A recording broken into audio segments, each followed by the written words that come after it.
Merry Christmas, everybody! Happy holidays! Yay! Oh my god, it's snowing for everybody except for me. What the hell? Like I just And like, you're down in Texas, it's rare.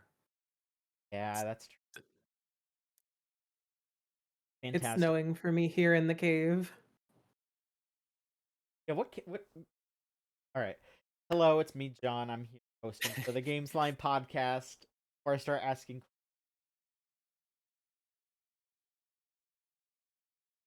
uh, happy holidays to all for sure. The last episode for the year. Oh my god, I got like attacked. I'm looking at like the camera Oh, and I it's see, yeah. yeah, what the hell? I must sorry I just noticed that and I was like, oh my god, that looks way worse than it. Um, no, I'm fine. But we're here, and we are going to not do an episode next week or maybe the week after. The way that things work, this will be the last episode of the year.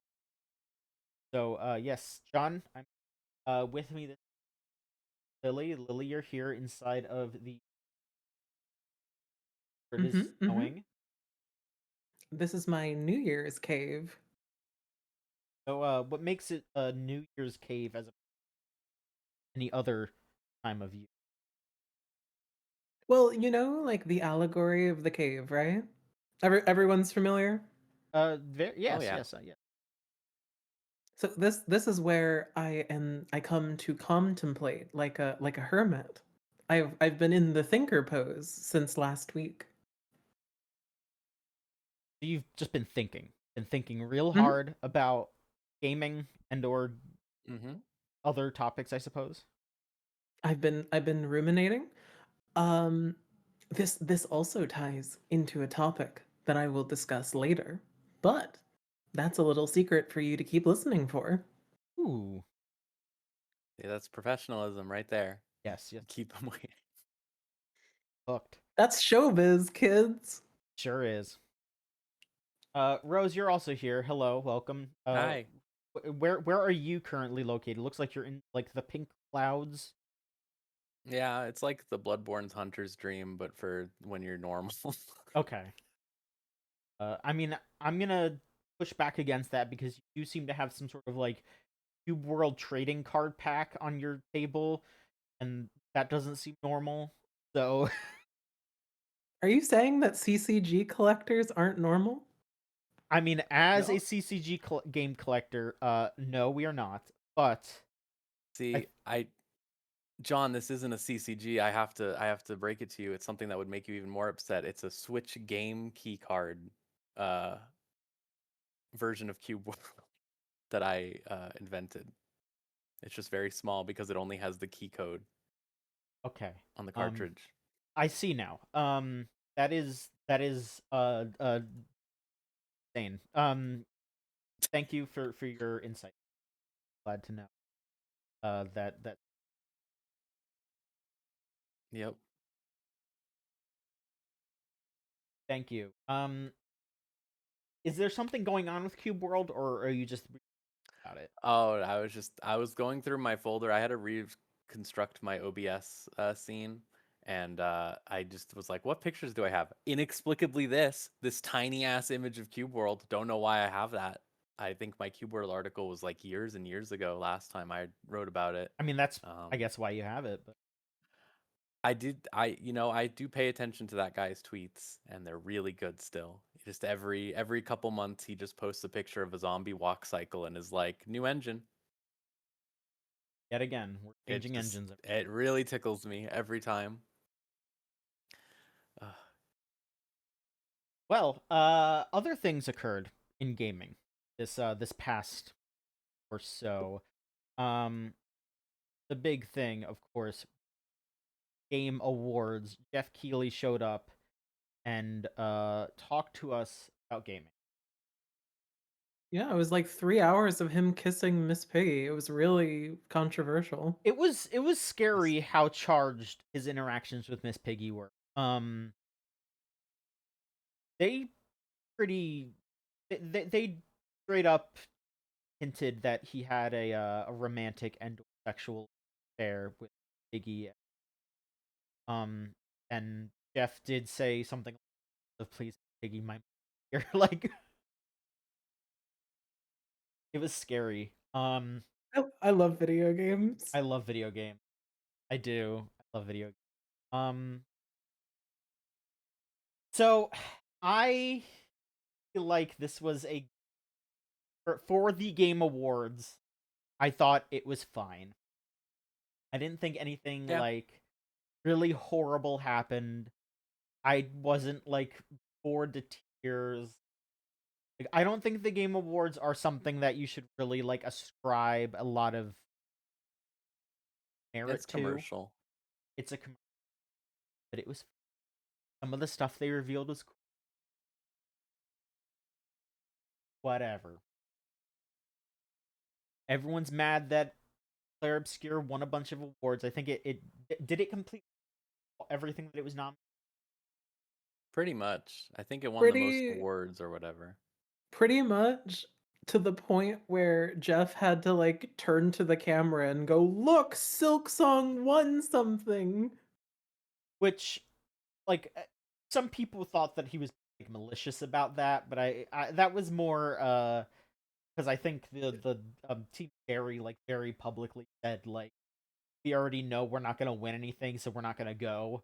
So that was Geoff just kind of like ribbing them, just like, hey, you should have came, you could have gotten your award, which like Maybe I this don't is think that was. me. Maybe this is me reading too much into it, but it was really funny every time watching someone go up and take an award, and it seemed like every one of those devs was startled with how heavy the statue was. It's fucking My, huge. my personal favorite was when they got the Hades 2 award and went up, and Greg Cassavan was there, and Greg Cassavan immediately handed off that award and was like grabbing his hands, like, ugh, ugh, ugh. Like immediately. I really liked it. Yeah, I mean, look, talk criticize the Game Awards a whole bunch, but I do think that award is really like the actual statue. I think it looks the better like statue in the Oscars. That the Oscar looks really nice. Don't get me wrong. Like the big old wings and stuff. It looks cool. It looks really cool. I will give that to Geoff. But yes, they won. Okay, I guess they got they it was all but one that they were nominated. Let me see if I can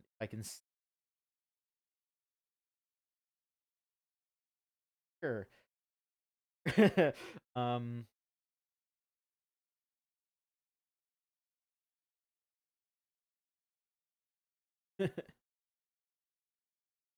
Oh, okay. Because they had the player's voice award. They were up for that. Whoa, Rose, you became very small. I know. I was turning off the air conditioner. Okay. That was scary. It's snowing. Oh, That that was yeah. really scary. I didn't know what would happen. And the only reason why they didn't win that was because two gotcha games were up that, and whenever a gotcha game out free, so I'm surprised that it was Woowa though. It's like I know a couple people play Woowa, but it feels like it's a little bit of an underdog in that space. It is currently in my front runner of gotcha games because I played it for 3 consecutive days before uninstalling it. That's impressive. That's because literally the person on the banner at the time the game came out was white-haired, red-eyed horn woman, so Well, yes. I had to get the self-rep in there. Mm-hmm. yeah. I'll just go through the rest of the award winner there. So yeah, so Claire Obscure did win Game of the Year. He also won Best Game Direction, Best Narrative, Best Art Direction, Best Music. Jennifer English won Best Performance for character in Year. It won. I saw a joke about that where it's like, except for last year, every year that's one game of the year has her in it Yeah, as the main woman. So it won Best Indie and Best Debut Indie Game. And then also best RPG. So that's a okay. Best audio design. Oh, okay. They didn't win best audio design. There's, I guess, technically because Battlefield 6 won best audio. Games for Impact. Talk about that. That's when you're gay. Yeah, that's when you're gay or don't or aren't white. That was South of Midnight. Um, let's see. Best ongoing game was No Man's Sky. Sure.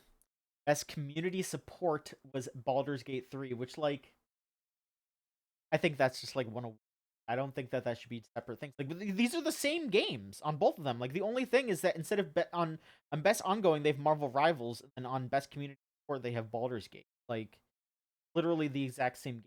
So um I best think it's insane that audio design is like their only technical award that they have in that whole thing. It's kind of ridiculous. best VR/AR game is the Midnight Walk. That's the claymation one. Pretty cool. Best action game was Hades 2. Best action adventure game was Silk Song. Best fighting game was Fatal Fury: City of the Wolves, which like if like I as much as we talk shit about City of the Wolves, like that game kind of won on reality almost because like 2XKO is like not even really out yet. And then the other three games were Capcom Fighting Collection, Mortal Kombat Legacy, like compilation. They're good compilation, and then Fighter 5 Revo World Stage, which is another 5. So it's like there is literally one game that is a full new release from this year for a fighting game, and it won. So yeah, it's like maybe if any other fighting game, but yeah. Best family game was Donkey Kong Bonanza. Best sports game was Mario Kart World. Best multiplayer game was Arc Raiders. Um, innovation in accessibility is Doom: The Dark Ages. It had like a million sliders, so it made sense. Sure. Best adaptation was The Last of Us Season 2, which, again, yeah, yes, as Leo K. Rogue is saying in the chat right now, guy screaming Night Rain. um, best adaptation, yes, Last of Us Season 2, which, like, that's I another thought one. people didn't like that. Yeah, but also when you compare it to the rest of the things that are on this, okay, I guess so. Like that's another one where it's like a technicality thing, like the Minecraft movie, the Devil May Cry series, the Splinter I Cell mean, series, and the Until Dawn movie. okay, so I gotta say the Until Dawn movie is really bad, but it's also really funny. There's a part where they drink water that makes them explode, and they're all just like, "Duh, do I get away from the water?" And they all just keep exploding. Okay, yeah, It's maybe I really Is should. it good. gone? Best mobile game was Uma Musume, which John, No, you. I think you mean Oh Mama Sume. oh mama, pretty derp. I really like that the guy came up and said it correctly, and then she said it again. That's what really got me. It really tickled me.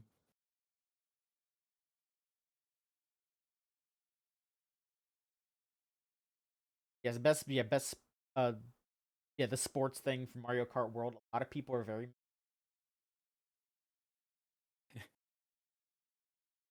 I mean, I heard Sonic's kind of a better game. That's a. Well, I mean, it's so it doesn't matter. It doesn't matter. This is doesn't the matter. It secret. doesn't It matter. doesn't It matter. doesn't It matter. doesn't matter. And then yeah, player's voice was Wuthering Waves, and most anticipated game, which again doesn't should have been out. It'll never come out. With the way those union negotiations are going currently, it will never come out. um, But yeah, I mean, it's whatever. We spoke about how it spoke about it a little bit, but I think it bears repeating. This isn't this matters as much as you know. Like, I think that it's fun board stuff per se, but like people take it way too seriously, and there's people again on both sides of the clear obscure camps that are just fucking insane. Drives me nuts. Like, like I don't want to just sit there and harp on it because they don't really deserve it. But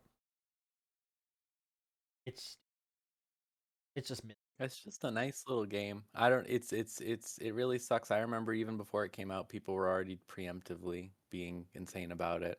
And it was like if you go to the website for the developer, you can just see the guy like listed like please play Lost Odyssey and Kingdom Hearts 2. These are my favorite games or whatever, like yeah. As a aspiring shoulder that is saying a lot of people, just being weird about JRPG, and then the people that want to defend JRPG way too hard in the other direction. yep, definitely. I mean, it's Take the the game by its merits, by what it is, not by what you want to ascribe to it. well, I mean, again, it's the ongoing problem where you have a horse in the race inherently by trying to argue a position that is not being rhetorically debated by the other side of the argument. And the thing that has kind of defined this era of discussion on the internet. I'm not going to do it the service of calling it discourse. We'll just call it arguing. But like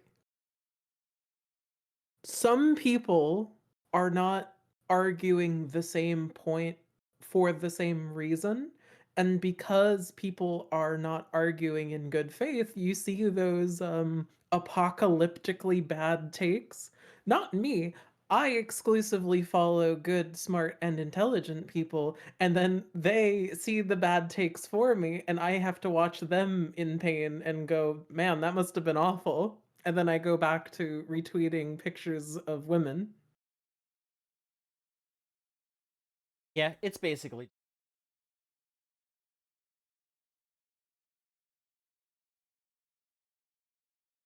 just be yourself. Have your own opinion, and um I think the real sad part about it to me is that it's like a lot of people I know absolutely nothing about that game. Like literally, they just know the discourse or like a one factoid that someone might have said at some point, but there's no one going like, "Hey, have you heard the insane jazz music in this game?" Because at the awards they played the two same fucking songs over and over again, and it made me yes. go crazy. I Um, was sitting there like, you couldn't have, like, if you knew they were going to be nominated this many times, you couldn't have sliced up the song they in have a good slightly different soundtrack. places. Like that game has like a 70 song soundtrack. It's great. Like there's ah, but like they have that. They have synthesizer beats. They got fucking Yeah. I don't know what they were doing. But yeah, I just like no one talks about the blue mage. That's what makes me sad. It's like they should be talking about how cool the blue mage is in that game. It's just everyone just wants to agenda, like Yeah, a bunch of people decided that the best way to get clout on social media, find something to hate, and then ascribe it to either that it's somehow involved with racism or some other thing, because it's like there's so many posts that it's just like Claire Obscure is acting like the great white savior of JRPGs, or they're saying it's spiritually Israeli, and it's like you're just saying this shit because once you do, if someone says no, it's a good game, they say, what are you, racist? What do you hate? Do you hate Gaza? Like, no, I just fucking like the video game. Shut up. Like, so it's I just mean, I yeah. think a big issue in that style of arguing is, as I've said, people in a space where everyone is talking. Like we've seen this happen in real time in spaces not related to Clair Obscur. Every reason that you dislike something needs to be given cosmic sociological political ramifications, and you can't just people act like you can't just say I don't like this. It Yeah. also needs to be morally incorrect.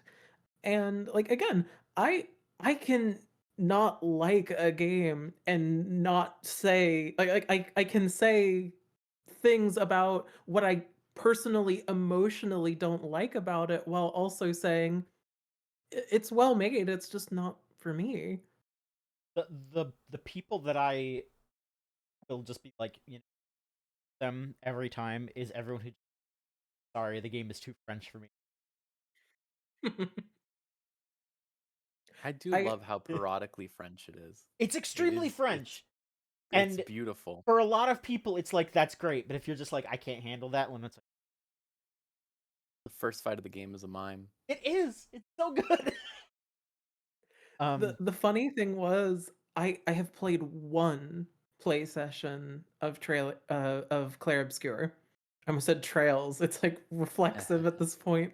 I played one play session of Clair Obscur, and I've reached to this point where I think that game is cosmically defined by mimes because it was the first fight when I started playing, and it was the last fight when I stopped playing.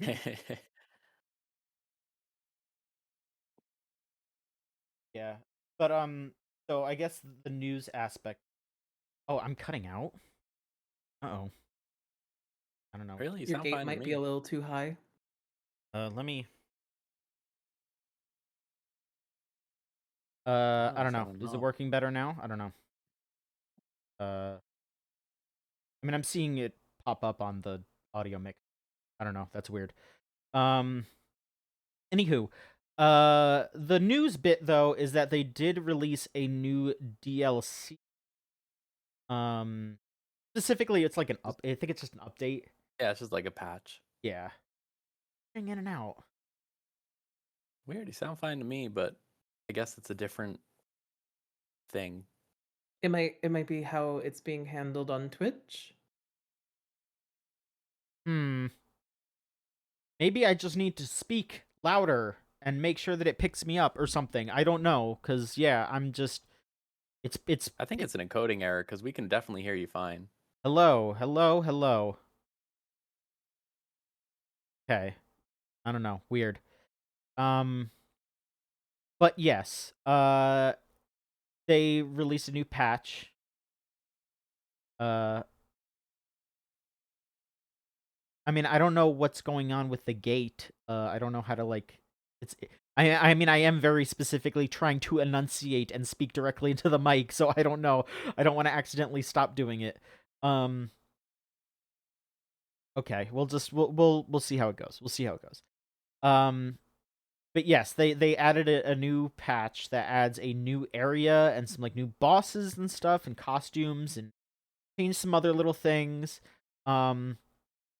It's basically just like a thank you for your support kind of thing. Like I think they were speaking about doing this for a while, so this isn't like them Yeah. just being like we won game of the, but like they line it up because they were just like, yeah, like we figure we're gonna win something, so we'll we'll sync it up with our awards.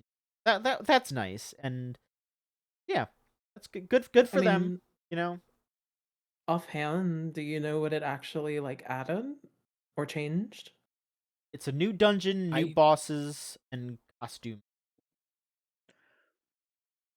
Yeah, so it added like a new area with some remixed bosses that are just they already have that in the original game, but there were some that I think they might have added a new kind of thing because there was these chromatic bosses where you fight bosses with some slightly new mechanics or something. Mhm. I don't know about the outfits. I know makes it Steam Deck verified, which it Yes. basically ran fine on the Steam Deck before. There's just one area that didn't handle the fog well. I don't know.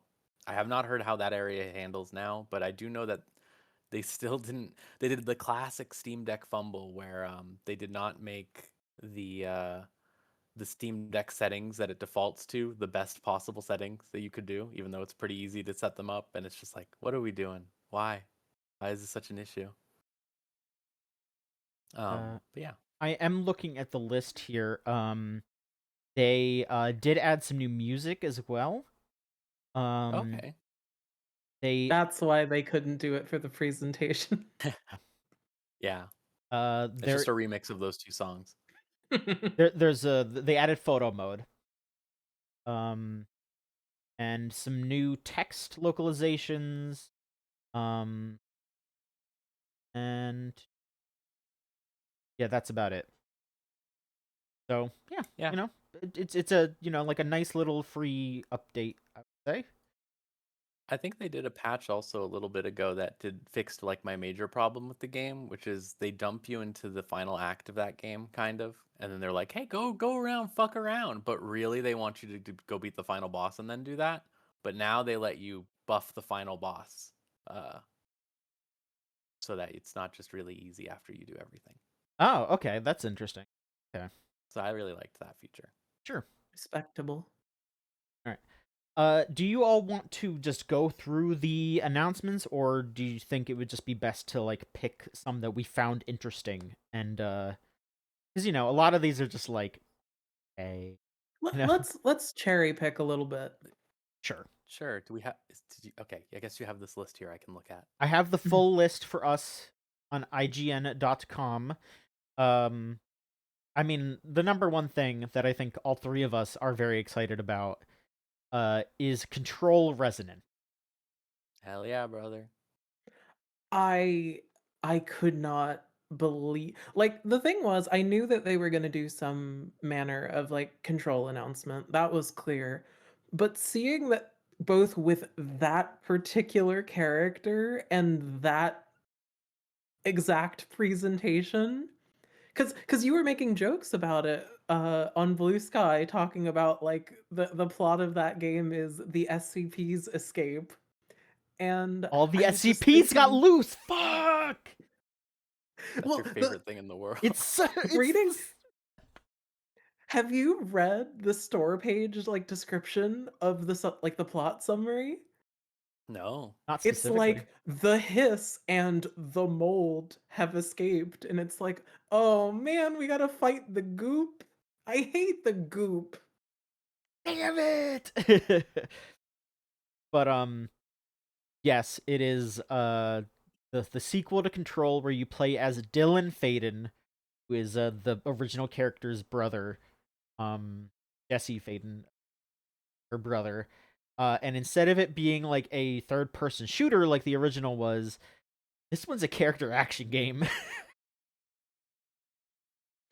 And it looks like it goes fucking hard. You're just in like an infected Manhattan that's crawling with hiss and other monsters, and you're going around with like a fucking Zwei hammer and shit. Like you're just, oh, it looks so good. I was like initially a little trepidatious because I think that like Control and Alan Wake 2, their combat is like like I kind of think Alan Wake 2's combat is worse than 1 in Really? some ways.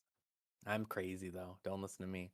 Um but uh but I will say I was won over a bit more because I did play that Control Left 4 Dead game, a bunch of it with my Right. friends. And I think that actually has a lot of really good gameplay ideas. Like genuinely. Like I think the play feel is pretty good. It feels a lot better than like most of their games in terms of that.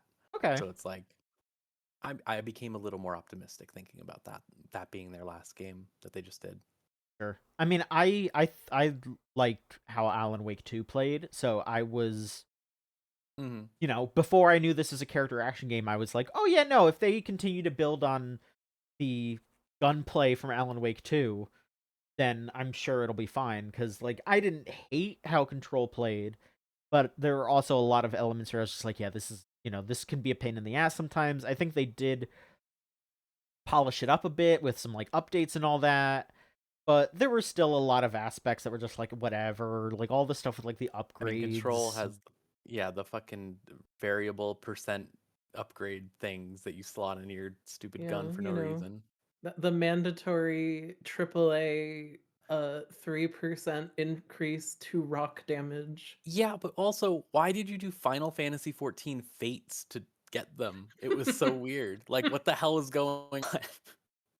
The funny thing was, okay, here is my damning with faint praise for Control, the original one. Control for me was like one of those games that you play one time and only one time, because I played through the whole thing and I thought of it as relatively enjoyable. Like I thought the maze was like the highlight of that game. It was this super cool, I wouldn't call it like an Uncharted moment, but it was like a high watermark, like scripted kind of scene. Yeah, And that piece. then I tried to play it again to like further cement my feelings, and then I went, ah, this game has nothing more to show me. And there are some games that are just like that. There are games that I honestly Yeah. think are better as almost as your memories of them. But if I could say one thing that I think could be potentially a good sign for it as a character action game, I've gone on record to say that character action games are defined by their juice. Like the satisfaction of playing them is the paramount part. And the thing that I think they're really good at doing in those games is making your actions feel weighty, responsive, and offering feedback in a way that I think is really meaningfully important. Like throwing, like when you use the power to throw stuff and it rips the piece of the ground out and you throw it, you feel the weight of it really really well. That their that kind of design is really well established. That sound effect, that like, And like, again, that is everything for this genre of games. Like if y'all remember when Monster Hunter Wilds came out, like as an example, everyone was complaining about like the amount of hit stop that wasn't in the game, and it made all of the weapons feel bad. I don't think they will have a similar problem because they know that juice is what they're good at. Hmm. And I so if they carry that over, could be good.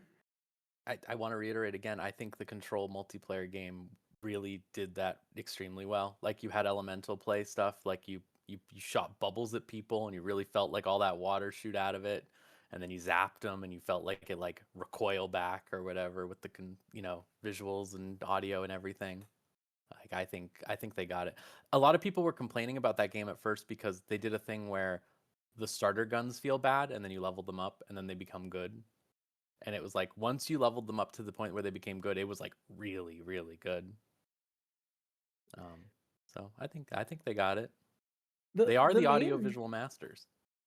the main thing that I was like, cuz it was one of those things where I saw the trailer for it and I went, "Oh, well, like I love kind of that Left 4 Dead style gameplay." Like even though I talk a lot of smack on like Back for Blood or whatever, I do love that style of game. Like what actually was kind of like meaningfully wrong with it in your experience? At launch, I haven't actually played the updates, which I really want to because I heard they added a bunch of stuff. But at launch, it really was just the upgrade cadence was really bad. You basically just like until you got to the end of the game point where you had done everything once, um, that was when you started getting enough currency to get all the stuff. Like it takes a really long time to get your ult, as an example. Like I think you have to play like 12 missions or something at launch to get your ult. Now I think they just give it to you. The real problem is it just costs money, like straight up. If it was free, everyone would have been like, oh, this is fine. Or even if it was a little bit cheaper, I think it would have been fine because I think it's like 40, 30, yeah, it's like 40. 40 I can't bucks or remember. something. Yeah. 40 bucks. That's a It, $20 game. Like it's very high effort, and I hate saying that, but you know what I mean. Like it's not. it is funny that you say that. It is 50% off right now. Okay. Well, hey, Hop on it, I I guess. enjoyed my time with it. I played like 15 hours of it or something with some of my friends, and I did enjoy it. I honestly like it. well, I don't want to say that because it's like Left 4 Dead has mods and makes it good, but I kind of enjoyed it play feel wise more than Left 4 Dead. Just because again, Remedy is really good at that shit, and Left 4 Dead's kind of, a little loosey goosey. I don't want to tell you to fuck off, but I mean, listen, I'm in support of Left 4 Dead. Okay, I'm just saying that the Source engine, it has its strengths and it Okay. has its weaknesses. Okay. Let's And say. and look, if anyone is going to make something that rivals or surpasses how Left 4 Dead is, it would be okay. Then I'll consider that. Maybe I'll hop on that. If you ever want to play, I can just download it at any time. I genuinely think it's pretty fun. I think it's just it's missing a lot for what they're asking out of you. They've cleaned up a lot of it, but I think it's just one of those things where it's like I said, those starting guns feel bad. So then everyone just went, "Oh, this game feels bad," and it's like, no, just if you do one mission and then. Yeah. I mean, I get it, but also, yeah. It was, listen, when you get farther in that game and then there's I an get evil it. toaster flying I get around it. and you have to kill the evil toaster to I get stop it. things from getting bad. It's I great. get it. I It's have great. patience, but a lot of gamers don't, like Travis Touchdown. Yeah, no, I know how it is. Crystal in the chat there does have a point. Is there anything that like you want to bring up that without looking at the list? 'Cause, yeah, like Control definitely talking about the whole time. Yeah, is there anything that stood out that you're just like completely off the dome, like, aha, I remember that, and that was cool? Um, I'm really excited for Divinity, genuinely. Yes. I'm an old Divinity head. I only played Original Sin 1, but I played the older ones. And I really like Dragon Commander, so I'm hoping there's some dragons Do in you there. do you think the Divinity, like, as I have them, do you think they're still worth like a playthrough today? The super old ones, they're like the Original Sin definitely is. But the super old ones, it's hit or miss. But I will say they're short as hell comparatively. Like Mm-hmm. if you compare like a type of their game to the modern day, I think they have a lot of interesting ideas, especially the later ones.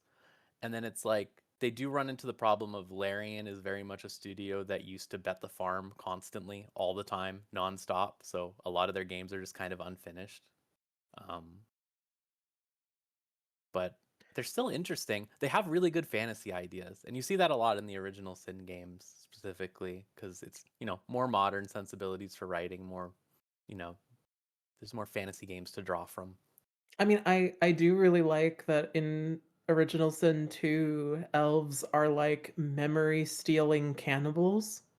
Like Yeah, that's such a cool like novel idea. yeah, they have a bunch of stuff that it's like more slow to dole out, I would say, in the older ones, but it's still fun. It's Mhm. still cool. It's a lot, but it is sort of like comparing Baldur's Gate 1 to Baldur's Gate 3, right? Of it's like Baldur's Gate 1 is very much a more contained thing, and then Mhm. the other ones are I more mean, crazy. I'm one of those people. I can appreciate old game design provided I'm in like the right mental space. It's Uh-huh. just I want to know that like there is something good to derive from it. Though Yeah. I I will say, okay, so I believe that Larian is really good at their craft, but I really kind of came away from the trailer feeling kind of distinctly negative, mostly because, and I'm not just gonna say like juvenilely like, oh, the trailer was gross. It just felt like you were combining a lot of transgressive elements in a kind of way that I didn't specifically understand why you were showing it to me other than shock value. Yeah, Because it felt very you empty. you had a man throwing up on a pig and then you showed me the pig eating the puke and then you cut to like a guy raw dogging someone and then you cut to a guy's like flame stippled pustulant back.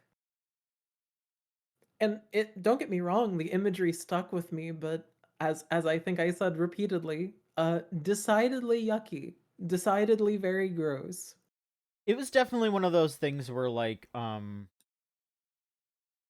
think that if the like transgressive element was the fucked up thing happening to the guy and like shit popping out of him, that would have been a lot more understanding. But like the rest of it felt like we're gonna have this guy garfing on a hog, and then we're gonna show boobs, and there's gonna be I sex, don't and it's even like, mean this in you know, that negative of a way, but distinctly European.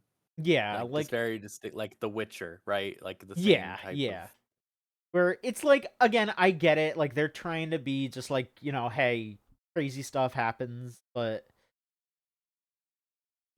like at the very least, yeah, like knowing that it's Larry and knowing what kind of game this is, like we're not walking away from this being like it's gonna be a shitty game, it's gonna be juvenile, but also it's just like, whatever. They they've earned some level of trust from Yeah, me at this point. Like, even though I haven't finished Baldur's Gate 3, I do think that I've enjoyed what I've played, and I liked Original Sin 2. Uh, I'll let them cook in that specific sense. It's yeah, one of the things I was the most eager to like actually get my hands on compared to like some of the other stuff. Like my partner was pretty excited for like KOTOR as an example, and I have like zero emotional connection to the KOTOR stuff. I was like momentarily interested in the KOTOR. I'm not even a Star Wars person. I was just like, okay, I'm happy for my Star Wars fans. And then it said it was the Mass Effect guy, and I was like, Eesh. Yeah. not good. Oh, and also before we completely on, Divinity was what the statue was. Statue was Okay. That was like what I predicted it would be immediately because they like haven't done anything for 6 months since they did the last Baldur's Gate update, and I was like, oh, they're probably just doing that. And then everyone was like, Fallout New Vegas 2? Question mark. And it's like, what? What?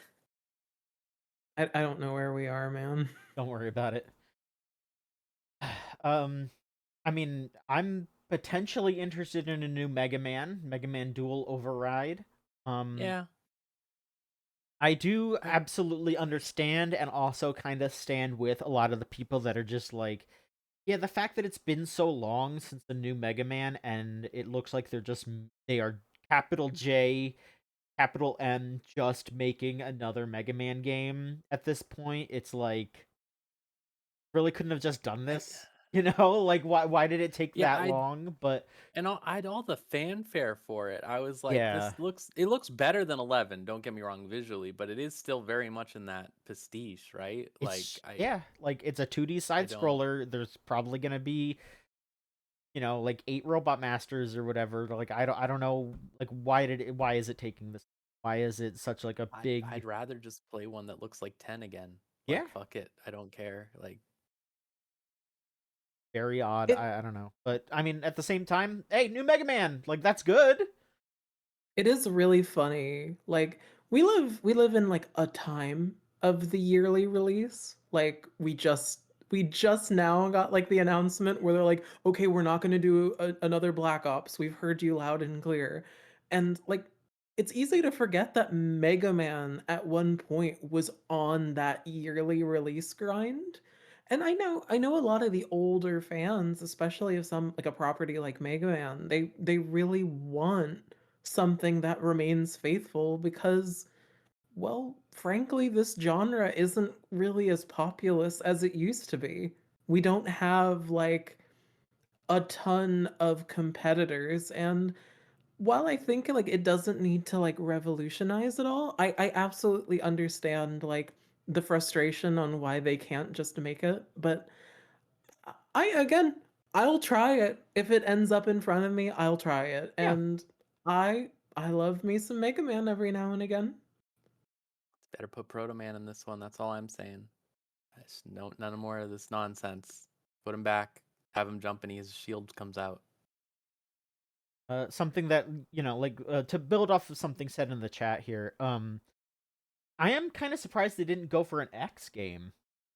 Like it Kind of, yeah. but But they just did Dash, right? Or not Dash. What's it called? What is uh it called? what the The gotcha game that they made real. I know what you're talking about. I don't remember what it's called, but I mean, yeah, but also like that game. I don't know, Um, I don't know. We'll see. We'll see where it goes.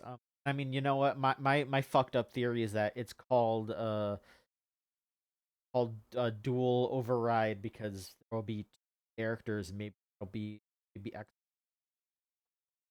playable characters. That's my theory that has no proof other than the title. But I'm gonna throw that out there. We're gonna bring back Bass. Did they say this one's 2027? Yes. So Okay. What could they possibly be doing if it's just 11 again? Because it looked just like normal. I and then I follow like Proto Dude on Twitter who like knows everything about the behind the scenes for Mega Man and like on Blue Sky as well. He was like posting like, yeah, no, this is like early stuff that they're showing too. So like, because a bunch of people are talking about how samey it looks, and he's like, it might look different. Things may change between what they showed and when it comes out, and it's like even if they do, like what are they what gonna could do they to do? it? Yeah, like what's gonna be like? I don't know. It's a very bizarre thing. Like I'm happy about it, but it's also like this being like the second to last thing that they showed, and it being like probably they had like they wheeled the It, fucking orchestra to come out and play yeah. the fucking Wily 2 song, like Which fuck that. It's not even the best Mega Man song. I'm sick of this shit all the time. But no, like literally, it not to be dismissive, because whatever, but it looked like an Xbox Live arcade game, for yeah. lack of a better like descriptor, right? And it's like this is the big return for Mega Man after Mega Man Battle Network sold better than anything they've ever done with that Yeah. HD collection. Like, okay, um we could just go through the Capcom stuff because that was like most of the really good stuff. Yeah, they officially revealed Leon for Resident Evil Requiem, and he hell drives yeah. around in a Porsche, and they like very specifically like doing a collab with Porsche about the car, which okay. Notoriously, gamers can afford Porsches right now. Yeah.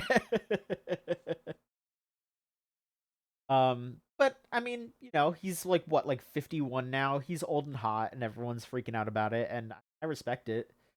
You know, He Got a had the chainsaw now. chainsaw. he Yeah. used the chainsaw. I was cheering at that. I was so fucking stoked I about was that. cheering at the kick. That's when I was like, all right, we're so back. This is it. No, none more of that Resident Evil 8 fake Chris stuff. Okay, It we're in the real world now. it was so funny because my partner is a gigantic like Resident Evil 4 enjoyer. Like she loves Leon. And I heard the hooting and hollering from the other room. I mean, no, I'm stoked too. Like it looks fantastic. I'm very excited for this. Um, like this was not a well kept secret. Like all this like Leon being in the game leaked like 4 months ago or some shit. But it's nice to see. I It's like to see. been it's been decades and he still has that same fucking haircut. Hey, when it if it works for him still. Um, and then they also gave a release date for Pragmata. And also revealed that it's going to be on Switch 2, which sure. Hooray. They released a demo on PC, and I actually did play that. So I could talk about this for a sec. Uh I thought it was great. It's pretty it's pretty simple where it's a third person, over the shoulder shooter, but um the little girl on your back can like hack the robots to make them reveal weak, and it works way better than I thought it would. Where I do think that the game plays a lot better on controller. Like I tried it with mouse and keyboard, but I just liked how it felt better with the controller because you'll, like left trigger, right trigger for shooting. Then you could like left trigger, aim at the robot, and then you press like other buttons, like the face buttons, move the hacking like thing around to get extra points to do extra damage, or sometimes you'll pick up little like yellow items that will like you pick the items up in the world, and then when you do a hacking mini game, there will be like a yellow square in there to you can like go over it, and then it'll be like, oh, that will make it so when you hack this robot it spreads to other robots, or this will do more damage when you finish the hack or whatever, like that kind of stuff. um and I thought it felt really good. Yeah, definitely like you want to do it on controller. um and my computer isn't like super beefy, and I fiddled with stuff. They did a good job of like straight up just being like, hey, this is how much memory you have before it's going to start causing trouble. You can turn this on and turn this off, and then make it look as good as you care to look for it to look while still running well. And I appreciated that because I bumped it up to like mid graphics instead of like all the way at the bottom, and it didn't look like amazing, but it looked good enough. And I'm sure that that's probably how it'll look on Switch 2, maybe a little bit. But it ran perfectly. So, the Switch 2 version will probably be fine, but if you want it to look nice, you'll want to probably just get it on PlayStation or Xbox. But I really liked it. I really liked that demo. Um they're the characters are, they're cute. They're just kind of going back and forth with each other. Um Yes, yes. I dig it. I dig it. I dug it quite a bit. And Crystal saying, "Are 2012 third-person shooters coming back?" That is the thing that I walked away from that game from being like, I mean this in the nicest way possible. It feels like an like a Capcom Xbox 360 game, but like better. Like it feels like a Lost Planet, Dead Rising 2 kind of era Capcom that but better. But I like, and not to say that those games are bad, because I do really like, I love Dead Rising. Don't get me wrong, but it feels like that era of Capcom, but they have learned a lot from what they have done since. So I'm all for it. I'm absolutely. Glad to hear it. Anything else that you all wish to shout out? Honestly, no. I think aside from those key things, like the the funny thing is like the one game that I had to like look for, um like by name, was that Saros game, Oh because yeah. I genuinely thought for a split second that it was a sequel to not Dead Space. Oh, Callisto Protocol. Yeah. No, no, that our game already has a sequel. You can go play it. I mean, that game's probably going to be good though, because it's Housemarque. Their stuff is good. There was just also like a lot of sci-fi this year that Yeah. all had like the same like Death Stranding to Callisto Protocol exosuit like visual language, and it all just kind of blended together for me.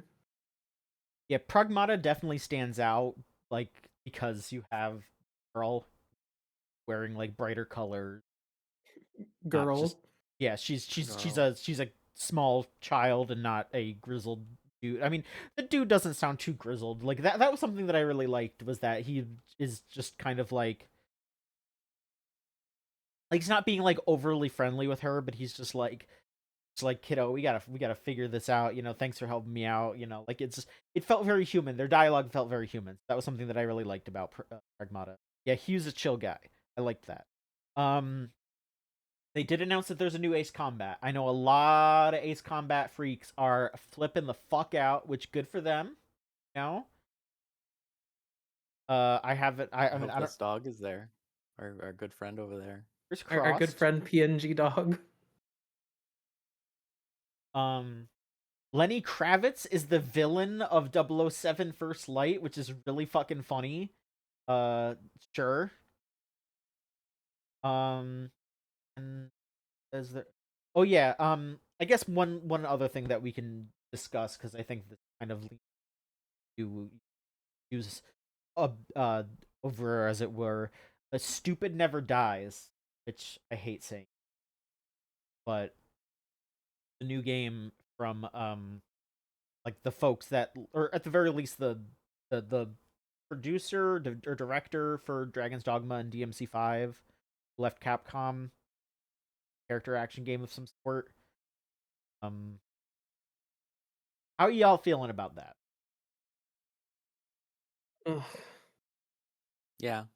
The gameplay looked fine, but it feels okay. Say what Lily said earlier about juice. I gotta say, an aesthetic like that and the sensibilities within do a lot to poison the juice, as it were. Yeah. Like if a judgment cut was a stinky zombie throwing up, I'm like, I don't think that's as cool. Sorry. Yeah. Well, it looks like it's almost trying to do like does anyone remember like Sunset Overdrive? It kind of looks like it's trying to do that. I was thinking like it looked well. Really, it just reminded me of Oni Chanbara, which like That's true. Or That's Lollipop probably the Chainsaw closer. too. Yeah. that's what my friend thought it was immediately. And I was like, no, no. No, because if it was Lollipop Chainsaw, then they would be talking about how How unwoke it she's is. unwoke now. Yeah. Yeah, yeah. I don't know. It's really one of those things where I won't know how specifically to feel until I get my hands on it. It might be the best action game since DMC5, but I will also say that I fucking hate looking at it. Yeah, I really. That was like one of the most unappealing trailers I've seen in a hot minute. It's Like I was really like, ooh. yeah, like having that entire first not even first half. It's maybe like the first 75% of that trailer being that like weird music video thing, and then being like, okay, here's actual gameplay for the last 25%. It's like, show me this. I don't care about the Or like at least lead with it or something. I yeah, or don't just like. Yeah, mix it in more or something. Like but they're like, oh, you guys love when Makima's mean to him, right? Here's the game. Get hype. That's just all I have. Ugh. yeah. Yeah. It's yeah. Anything else that you wish to bring up from the Game Awards, or shall we move Um, on? I don't know anything about it, but mildly interested in that Warlock game that they're making. They barely showed anything about it, but they were like, "Hey, you're a warlock," and I'm like, "I like being a warlock. That's fun." You know? I don't Yeah, know. Warlock. That And I'm Do I looking up have and great news for you? I'm giving out packs at an all-time it's discount. I will gladly take you up on that offer. Easy. Easiest decision of my life. Easy as that to become a warlock. Why isn't everyone a warlock? This is stupid. Everyone's Come on. a guy who's about to be burned in hell for some reason. um. Okay. One last thing. One last thing. Negoshi's new, which Best name ever of all time. Maybe. Maybe. Gang of Dragon. So fucking good. I I really like the people kept saying it, but it's true. It's like there were people who were like, "All right, come on, it's not everything's Yakuza," and then he walks out from the Kamurocho gate, and it's like, "Oh yeah, okay." Okay. Oopsie poopsie. That the name of that game is like the fucking upper cereal boxes at the grocery store. They really hit it with the generic, didn't they? I don't know. Do you want do you want Rice Krispie treats, or do you dragon shavings? Like, I don't fucking know. Like, This is the cereal that they sell you in a bag. Yeah. Monkey squares or something, like. But Well, that's yeah. gonna be the Wukong ripoff. Yeah, the thing that people are excited about is that it stars Ma Dong-seok, who is a pretty prolific action star for film. I saw like one scene of him punching a guy so hard that his skull went through a windshield, which is pretty hype. I will say. He looks pretty badass. But I did walk away from it just being like, all right, he looks cool, but how kind is this? Like. Would he help a sickly child win toys out of the claw machine? Yeah, I need to see him like doing stupid ass sub stories before I can really feel it.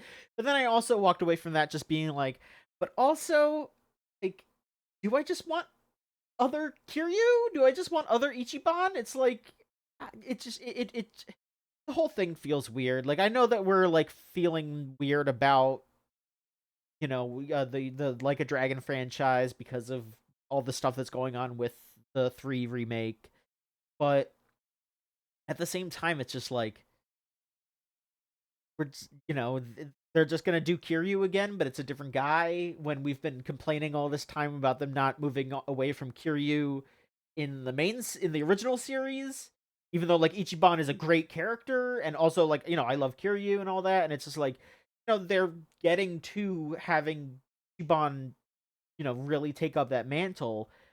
But then it's like, okay, here's this new legally distinct Yakuza, and it's just going to be Kiryu again, except now he's a wide guy. It's like, sure, but dream a little, maybe, I guess, I mean, in a way, both Ichiban and Kiryu have this odd kind of trait about them where they are characters that exist to be video game protagonists. And you could argue, yes, all video game protagonists exist to be video game protagonists, but shut up, wise ass, hear me out. The point is that they are so good at bringing you into the scenarios that the game is interested in. Like Kiryu is a big muscular dumb big-hearted man who's good at being tricked, and that's really good for establishing the plots of Yakuza. Yeah, absolutely. Ichiban is a weird ass dude with a heart of gold who is also really good at being tricked. Like, arguably better than Kiryu at being tricked, but He's so good at being tricked. so good at I mean, he believes well, anything you tell him, like anything. he was in prison for even longer, right, than Kiryu, Something like that, yeah. wasn't he? And then he ate the bread, and that's all I know about He, that game. the most There was realistic guitar in bread that bread. ever.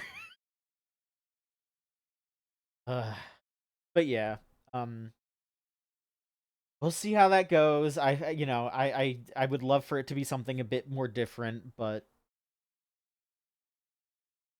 um, let's talk about what we've been up to, because we can. Rose, how about we start with you? What is a game that you have been Right. playing? So I'll have a review at some point this week, maybe by the time this audio is up for it. But I played Angeline Era, which Okay. is a bump combat game from some of the creators of Anodyne. Do you know what that means, John? Bump combat. So it is like I mean, there's a few that come to mind: Tower of Duraga, Ys, Yeah. or perhaps Yep. even for the frog the bell tolls. Great. It's See, that's beautiful. Thank you so it, much. it's a football RPG. Um, So yeah, Angeline Era is like a game from if you know what Anodyne is like, those games are very like kind of like 3D Zelda ease with some more surrealist sensibilities, for lack of a better term. And this is very much in that vein, though more, like a bump combat thing. So you're going around through levels, tiny little levels that are like, like 2 to 4 minute long levels. And then you fight some bosses that are pretty complex with some weird mechanics and stuff like that, and you just go around a big world map doing things. It starts out very video gamey, where all you just do is kind of just go around and do the levels, but it gradually escalates into a very surrealist story and narrative, um, which is very in line with this developer's previous works, but still surprising nonetheless when you get to it. Um, I like it for the most part. I think it has some issues with readability, which is kind of a bump combat. That's what turns people off of bump combat sometimes, is like you really have to know where you're aiming, where you're going, like making sure that you're, in movement or you get hit, or like, hey, making sure that you can dodge the things that you're seeing. And this one has like some issues in the sense of like, I'm sure it's really good for the speedrunners and sickos, but for someone who doesn't want to do a speedrunning sicko lifestyle, it felt like a lot of the bosses are like, oh god, memorize the pattern or else you die forever a million times. um, I tried playing on hard for a little bit, but hard mode immediately disables healing of any kind. So I was like, Any kind, jeez. And there's already not that much healing in the game. There's basically health orbs that drop from enemies you kill sometimes. You can't really guarantee it. Or there's a artifact you can buy later in the game that converts damage dealt to you into healing for a little bit. But those have limited uses.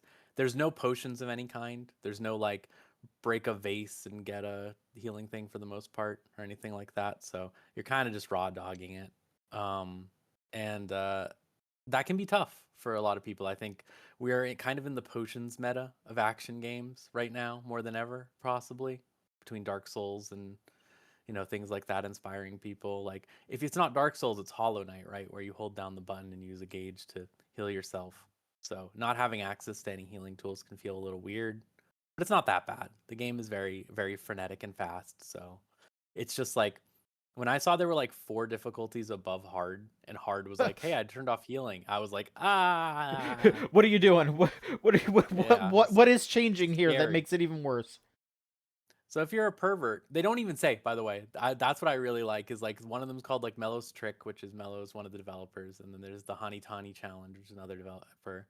Um, and they're just like, hey, see what happens. And I'm like, I'm too scared. I'm sorry, I'm too scared.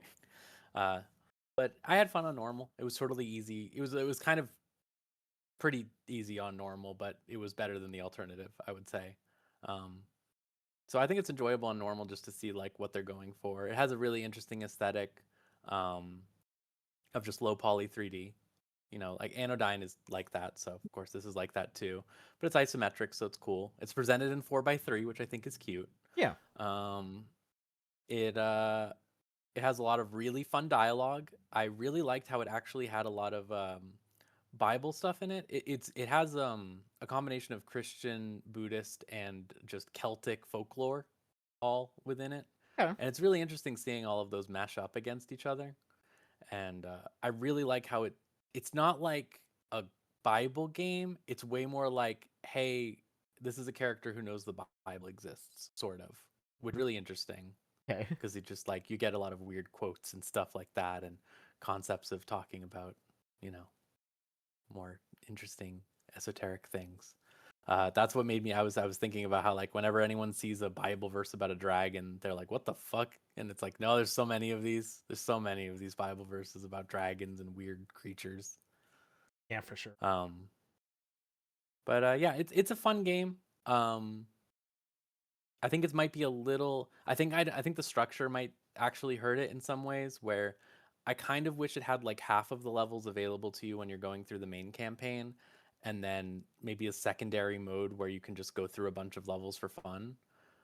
Because you kind of get to the point where it's like, yeah, okay, I don't need to go through a whole nother map before I see more story stuff. I would kind of just like to have more story stuff. And the ending is very, very linear for a couple hours, that it's like, we could have just maybe made this like a 15-hour game instead of a 30-hour game. And just made that other 15 hours like separate fun mode or something. I don't know. But it's really interesting. I like the way it fools around with gameplay. It's constantly switching around like Nier, style, switching between like isometric, side view, stuff like that. And then there's this really standout moment where you just go into an entire like roguelike mining game where you like just go mining for a while with its own currency and no combat and all this other stuff that's like, oh, this is cute and charming. And this is kind of what this is what I love about video games, is when a developer really just comes up with a stupid idea and is like, you know what, let's fucking do it, let's just put it in here, why not? And I I I really do like that. genuinely love when like a game will just have like this weird micro game not Yeah, connected to the other side. Because like, okay, it can get a little overwhelming when a game adds like 7, 10 different gameplay mechanics, knowing that it's like, oh no, this is the area defined by fishing. We're yeah, not adding a fishing system. This is just the fishing area. I love that kind of exactly. thing. I love it because it's like you're already creating a gameplay gimmick for each world in a world-based game like this, right? So it's like, yeah, fuck it. Why not go crazy with it if it's just for this world, and then you can forget about it after.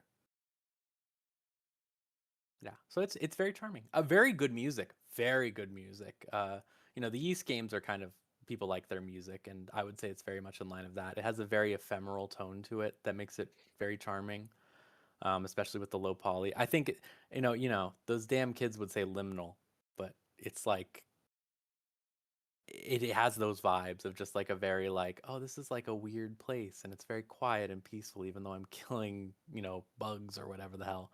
But it's just like, look at the cool skybox I made. Look at the cool hills and everything. It has this weird mechanic where you find all the levels by going around a world map, and you hold down an investigation button on spots that look weird, and then there'll be like, you'll go through like this little like first person mini game, like a WarioWare ass mini game, to just find the level. And then when you're in a level, you can also investigate just spots that look weird at any time to find hidden items, or like maybe secret teleporter things that take you out of bounds and stuff like that. And I really like all that stuff too. Um, there's this funny thing where anytime you find a cross, because again, they have the Bible stuff, anytime you find a cross, if you look down in the middle of it, it will be like, hey, do you want to take a break? And then it will cut to a bespoke like camera angle of the dude chilling out in the environment from like a different angle than the play state is in, which is cool. I like that. It's a game that has a lot of soul to it. It just feels like the people who made it really liked making it, and they had a lot of ideas.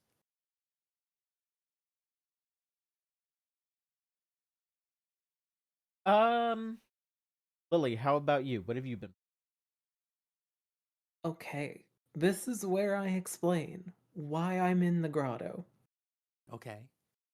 So, Real quick, you. actually, though, Lily. I'm gonna Mhm. maybe ask you to turn off the snow because your grainy is all hell. It's a little Oh, hard to see. okay. I. Oh no, the I'll snow I'll turn is. it off in solidarity. We're in the same place. I don't know. It's gone. It's I don't know. You're I don't know if you can somehow up your quality or something, I can't improve the quality of the snow. It's an ugly gif. or not the snow, but just like your image. I don't know. It's gone. Okay. It'll probably be But fixed in time. you've never had low poly snow where you live? Anyway. Um so here's where I explain the reason for the grotto. So do either of you remember the interesting little indie hit Arctic Eggs? Yeah, I just saw someone playing that recently. So I am playing the developer, or I had played the developer's new game about fishing that I was brought into the playtest for. And okay, so if you liked like the super hyper nuanced like tactile feel of like flipping the pan around, about fishing is, well, about fishing, but it's also a Twin Peaks-esque murder mystery game told through the lens of fishing.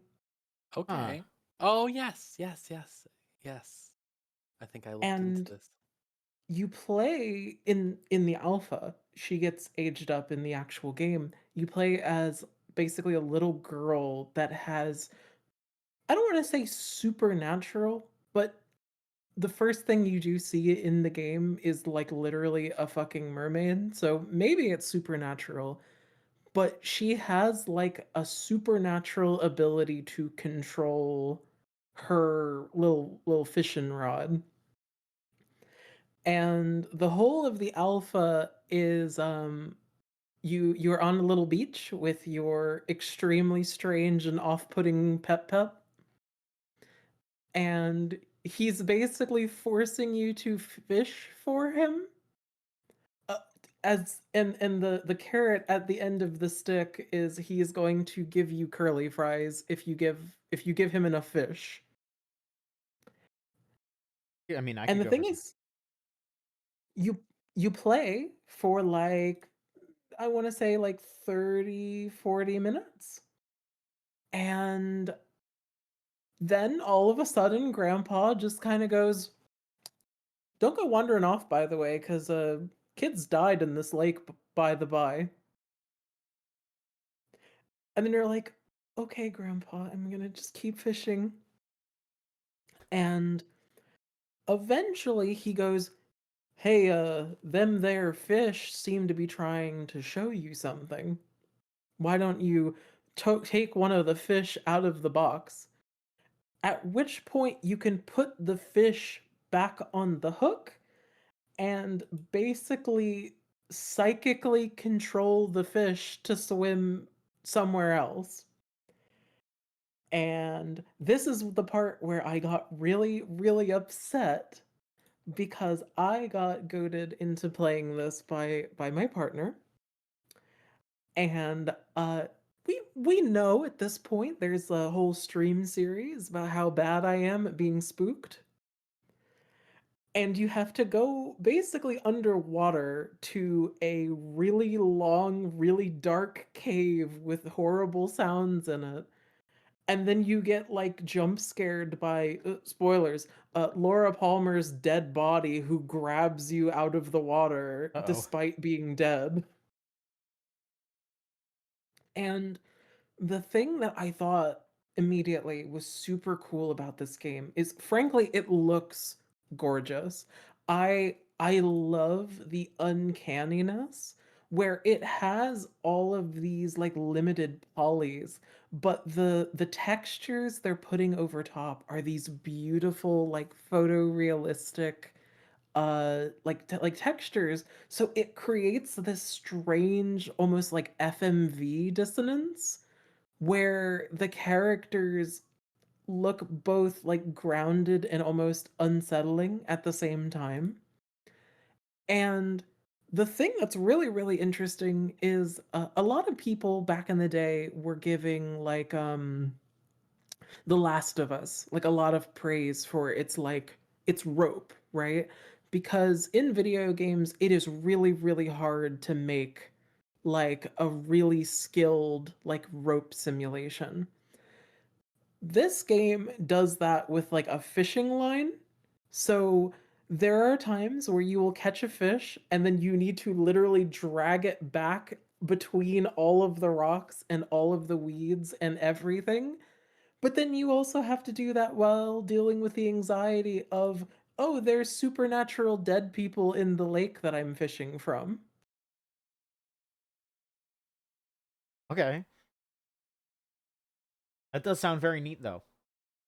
I feel Yeah, like we're and seeing a wave of fishing games that are just like, fuck it, let's just do something. Like there's that other, I guess that's not fishing. Never mind. But there's Dredge. There's my easy cop out answer. there's Dredge, there's that one Eldritch fishing game that's in first person where like Oh yeah, yeah. the fish That's what I get was more, thinking of, I think. yeah. And this is really interesting because a lot of fishing minigame don't do it for me. Because ultimately a lot of fishing minigames are just kind of like you wait until there's an exclamation mark over your character's head and you hit the button and then you have the fish. This game is all about like the tiny little intricacies of moving the fish around the water, and you have to avoid snapping the line, but then also the fish can get tangled and stuff, and it it feels really good in the kind of way that like Arctic Eggs felt good, but for me the gameplay scope was limited enough that once I beat it I was kind of like, okay, that was cool. This, because it is both a fishing game and a murder mystery, it is this really strange like combination of different factors that if they include a lot of like really interesting different ways of using the fishing line, I think it could be a really really cool game.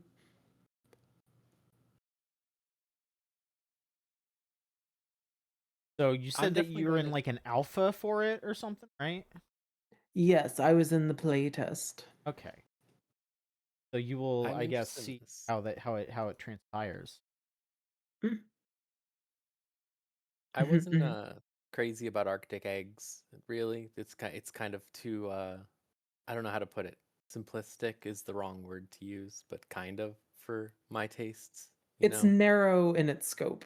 Yeah, exactly.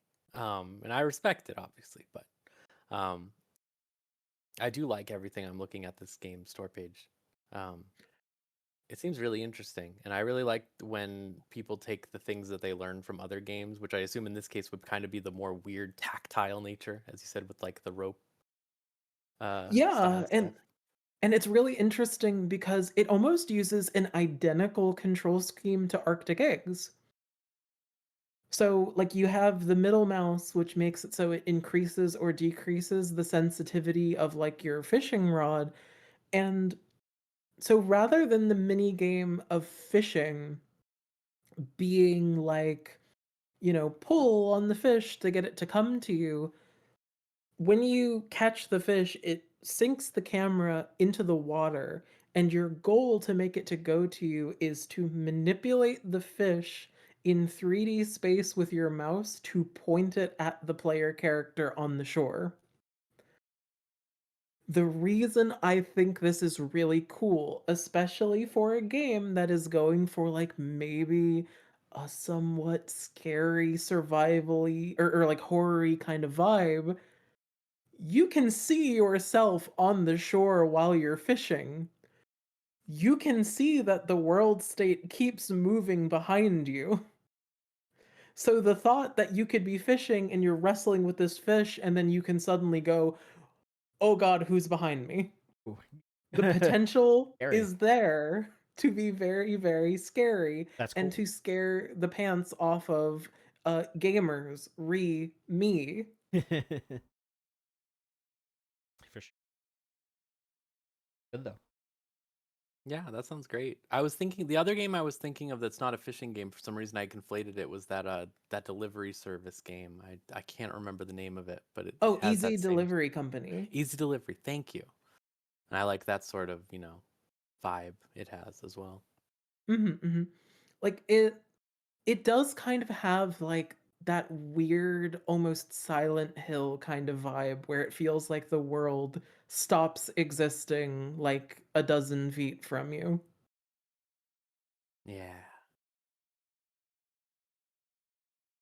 I do also have invites if you would be curious to try it, Rose. I would. Yes. Oh, please. Please, Mhm, please, please. mhm. I got you. Thank you. Do we want to do? No, we'll do some more because I'm gonna take a turn. You have to go off. I do. So, within the past week, two DLCs came out for two separate monster collecting games. And one of them was good, and one of them was poopy, poo poo bad. So, I'll talk about the bad one first because they did the Time Stranger DLC, and so I did buy the full season pass for it because I do wish to play through all of this. see what happens. That DLC sure was like an hour and a half long and cost like $10, and it added like 6 new Digimon, and So you're saying Capcom isn't the only one who's going back to the 2012 lifestyle? yeah, I would say. Um, and the whole plot is that you get sucked into a pocket dimension, basically, where you fight Parallelmon, who is an extremely obscure Digimon. I think was originally in manga that I read a bit ago. In a spin-off chapter where the version of Tai from the anime teams up with the version of Tai from the manga. Was it, or no? That was it that chapter or was okay. Either that chapter or there's also a chapter where Davis from season 2 gets sucked into the world. I think it is that actually, yes. Because they both have Vmon. That's the gimmick. You know? Because in the manga he's got the Vidramon and Davis has the Vmon that like armor digivolves. So they do different things, but they have the same base form. Isn't that cute? Um yes, they pulled this fucking guy from like a single chapter of of a manga from like 15, 20 years ago, which is kind of funny. But then they don't really do anything about it because they're just like, okay, well, here is. They make a reference to a character, Captain Karemi. If you've played Cyber Sleuth, you will know that Kyoko Karemi is the detective lady that you work with. Who, and I say this with all the love in my heart. This is not a put down. This is just truth. Who is Kyoko from Danganronpa, but a bit slutted up. And again, much respect. She's great. She's fun. I love Kyoko Karemi. And she there's like an alternate universe version of her, and her dad is working for like the police in this universe, in the Time Stranger universe. And you get pulled into this alternate dimension and you interact with her, but she's from a different universe than you're from. So you're not Oh, even okay. interacting with the Kyoko that like exists in your universe or the one that exists in the Cyber Sleuth universe. It's just a completely separate one that then has like similar issues that the one that is from your universe has. But then it just cheapens it because it's just like, okay, but you're still not interacting with her. You're interacting with another universe that you're never going to interact with again. It's just I don't understand what they were doing. Yeah, it just felt like nothing because it was basically just like she has problems with her dad because her dad's very busy being a police officer, and then he rescues her because he goes, I want to help the Digimon because they have families too, just like me. And then she's like, okay, I guess I'm more chill with my dad, even though I still have problems with him. And then that's it. Because then you fight Parallelmon. And then they go, well, you defeated that Parallelmon. There might be other Parallelmon out there, aka there's 2 more DLC packs. So you're just gonna fight Parallelmon again in the next 2 DLC packs. And also since my team is fully leveled up because I game already, it's like I had a trouble with any of the DLC stuff, so it wasn't really anything. Um, I don't know. It just it wasn't like complete and total dog shit, but it was just one of those things where it was like it didn't really add anything to anything. Maybe if it was actually canon Yoko in some way and it actually tied back into Cyber Sleuth, or if it meant anything at all, maybe. Like much of this game just undercuts itself by trying to do too much with like alternate dimensions and alternate timelines, and because they keep doing that, it just takes the teeth out of anything that actually happens in the story, um which is a big bummer. Then Pokemon Legends ZA added its DLC, and I don't think it's like groundbreaking amazing, but it's a big step up from Time Stranger, and I think it's a good time. I'm still hopping on and doing it here. There's the Mega Dimension, which is an alternate, like mirror version of Lumiose that sort of like ebbs and flows in. Um, and I haven't gotten to the point where they fully reveal what is going on, but it's Darkrai. It's really obviously just Darkrai because they immediately are like, huh, it's almost like this is a dreamlike version of Lumio City that, maybe people are dreaming about, and it's reflecting how they feel about Lumiose. So it's like, okay, so it's Darkrai. Okay. Like this for those of you who don't know Pokemon, Darkrai is the Pokemon that has like Dominion over nightmares. So, yeah. Um so the basic gist of it is that you go to the hotel. There's a little girl who they also very quickly reveal is Diantha's daughter, who is the champion of Gen 6 X and Y. So that's cute. She had a kid. Um she's like, "Hey, I'll make donuts for you." And you can feed these donuts to Hoopa, who is another Pokemon who's like a genie that can throw its hoops because it's got like hoop earrings and it throws the hoops, and then that can connect to the other dimension. And depending on the kind of donut that you feed to Hoopa, that attributes certain things to your run in the alternate dimension. So, basically, like, you can feed it a certain the basic things that it does is it boosts your level and it gives you more time in the alternate dimension. But then there's other things that you can do if you once you level up your donut making abilities basically more. You can raise it's a lot like the sandwiches in Scarlet and Violet, where it'll be like, oh, it can boost catch rates, it can boost encounter rates, it can boost the power of certain types, it can increase shiny odds, it can increase the odds of alphas spawning, that kind of stuff. So you can do all that stuff, and then you just hop in. There's there's new Pokemon that they added, so those new Pokemon usually spawn inside of the alternate dimension. You'll go in and catch stuff there, do some other little side missions stuff. That's also where all the new Mega Pokemon are because they added a bunch of new Mega Stones. And I haven't finished it, but most of the new Megas are pretty cool. Um, I really like the design for most, if not all of them.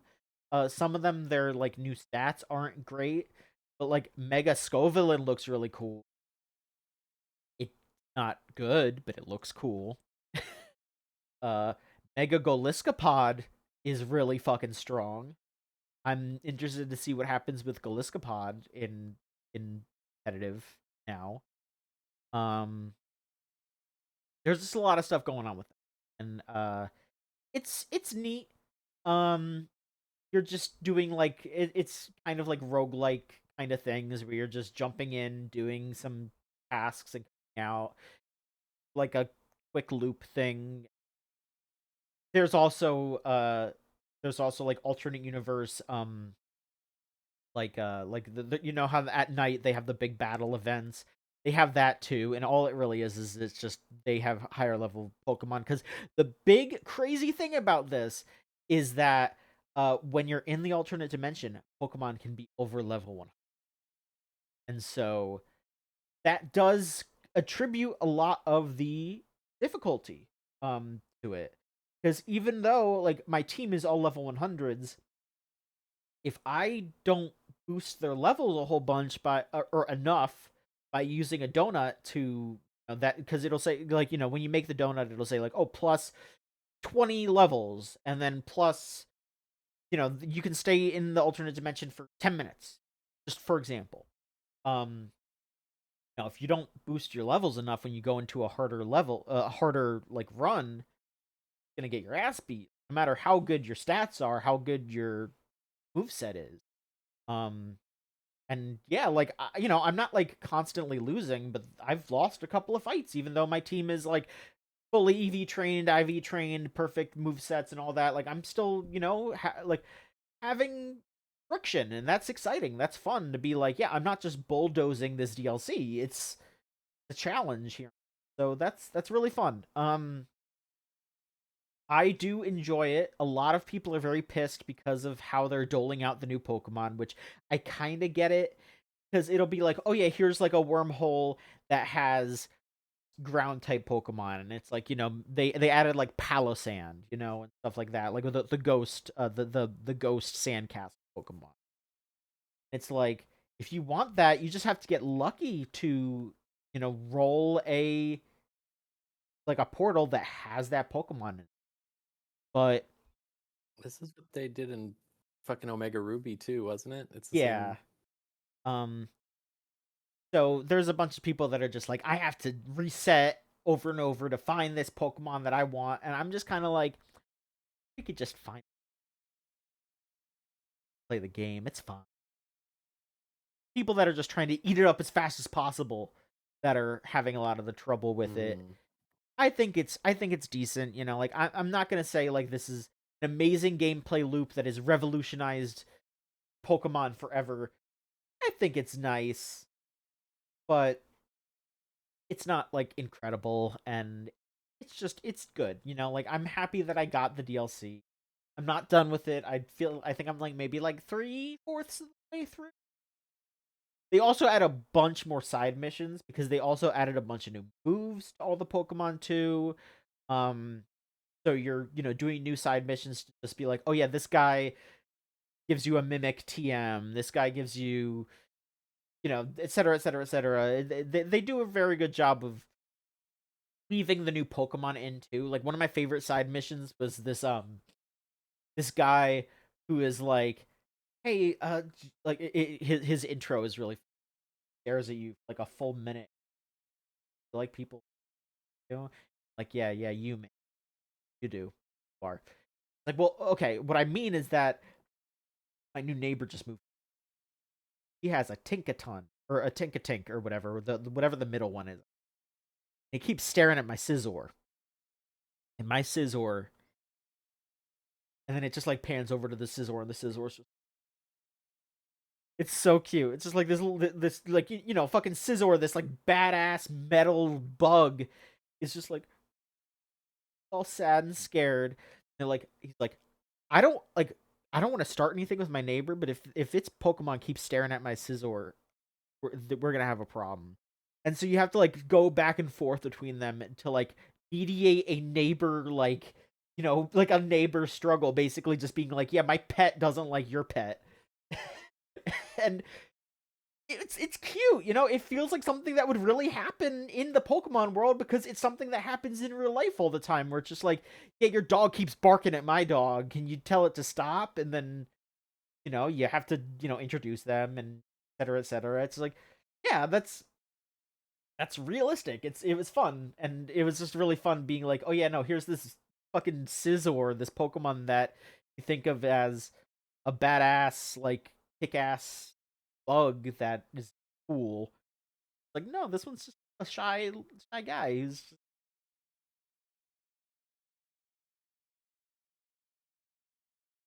I like it quite a bit. And I'm glad. it continues to highlight how good the cast is in ZA as well. Because they do take a lot of time to like mash characters together that haven't really that didn't interact that much in the story, which I really like. Like there was a whole bit where like um one of the team Flare characters, Cell, I think, like goes to the fancy hotel to, like, talk shit to Jacynth because she heard that Jacynth like talk trash about their cafe, you know, like that kind of stuff. It's like, yeah, it's cute. Like it makes it feel more lived in. Very fun stuff. I like ZA a lot, and I like.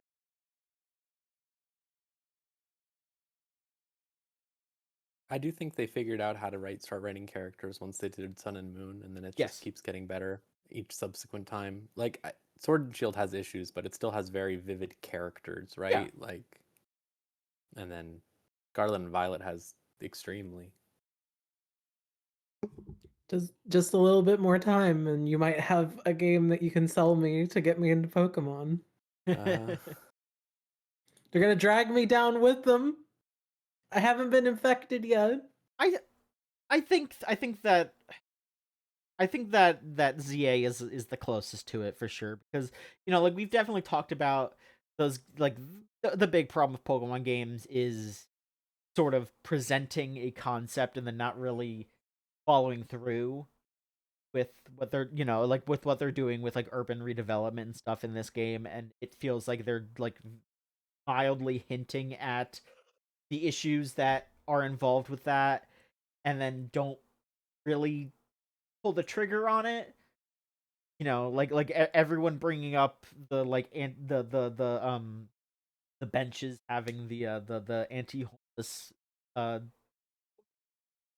armrest things, and it's like feels like that is something that is there to say something about how urban redevelopment and the controlling aspects of like a city wanting to look better by getting rid of, instead of actually taking care of people or Pokemon in this case, just shoving them aside. It feels like they're trying to say something, but then they just don't actually say something. Like, okay, well now it's just like it's just there. Um, but it's still a good game. I still do really like it. All right, Rose, you do one more, and Lily, you do one more, and then okay. Rose, go ahead. Alrighty. Here I can do two because these are really quick. One will be really quick. One Okay. is I keep playing the Lone Fungus game, the second one, Melody of Spores. I talked about that a little bit last time. The more I get into it, I'm only playing a little bit at a time, but it has a lot of really great Metroidvania features that I think should become universal. I told you to play Ender Magnolia, John, Yes. and a big part of that was I think it has a lot of really, really good features. It has the difficulty slider stuff that a lot of modern games has. It has, like some window stuff you can adjust. It has a thing that I love, where the whole like sections of a map will fill in with color if you have the item that's hidden somewhere in there. So it's like you can very easily tell when you've missed something in a room because it's a different color than everything else. But like it's more minute than that. It's like the map is drawn, so they do a good job with that stuff. This game does something similar where if you get to a room and you can't progress because it's a game with a lot of movement tools, it will immediately mark the map and say you can't do anything right now. And I really like that because there are so many times in a game with a lot of movement like Prince of Persia or Hollow Knight Silksong, I will get to a place and I will think I can do something because you can do so much movement or whatever. Like it's like, no, I just need to do it perfectly or something like that. That having it textually tell me, don't do this, stop, just go is really nice. And I like all the map marking. Like that has the screenshot feature in that game. You can do like the Prince of Persia one too. Um, I've just been finding it like a really well put together game, really thoughtful, really interesting. I've now that I've unlocked the super hard platforming challenges that are more in line with the original game.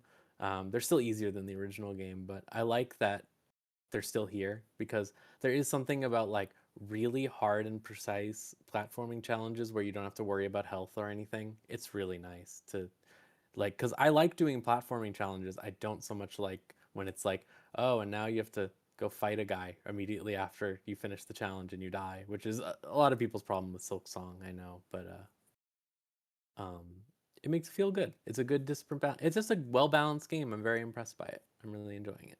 Good. Um, and I also started Skate Story, which just came out. Um, that's the game where you play as a glass demon on a skateboard who is trying to eat the moon. Um, I think it's very charming.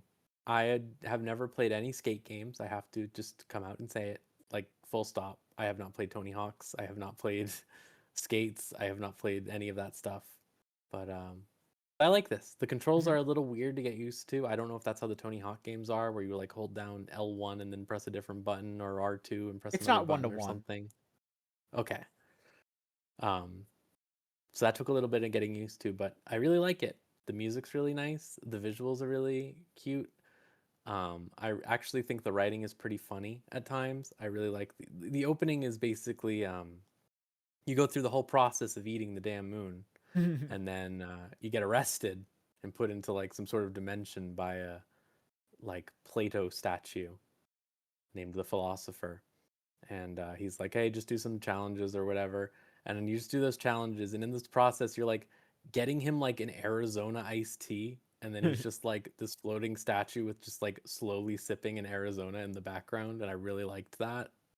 And then when you finally like finish that section of the game, it's just him very slowly being like, but what if you did a combo, red text combo, and then it's just like you do like a combo, and he's just like, dear God, this is incredible. And I just really like the tone of it all, of just like by the end of it he's like, I see now, I understand, skating is really fucking cool. So yeah, I'm really enjoying that. I think it's really easy to play, and it's very distinctly itself, which is something I just said I liked about that other game, and similar here. It's like they really went for it, you know? They really went for it. I like that you're just a glass creature, and then you have really cool sneakers, and then you're wearing your contract with the devil that lets you skate as a scarf.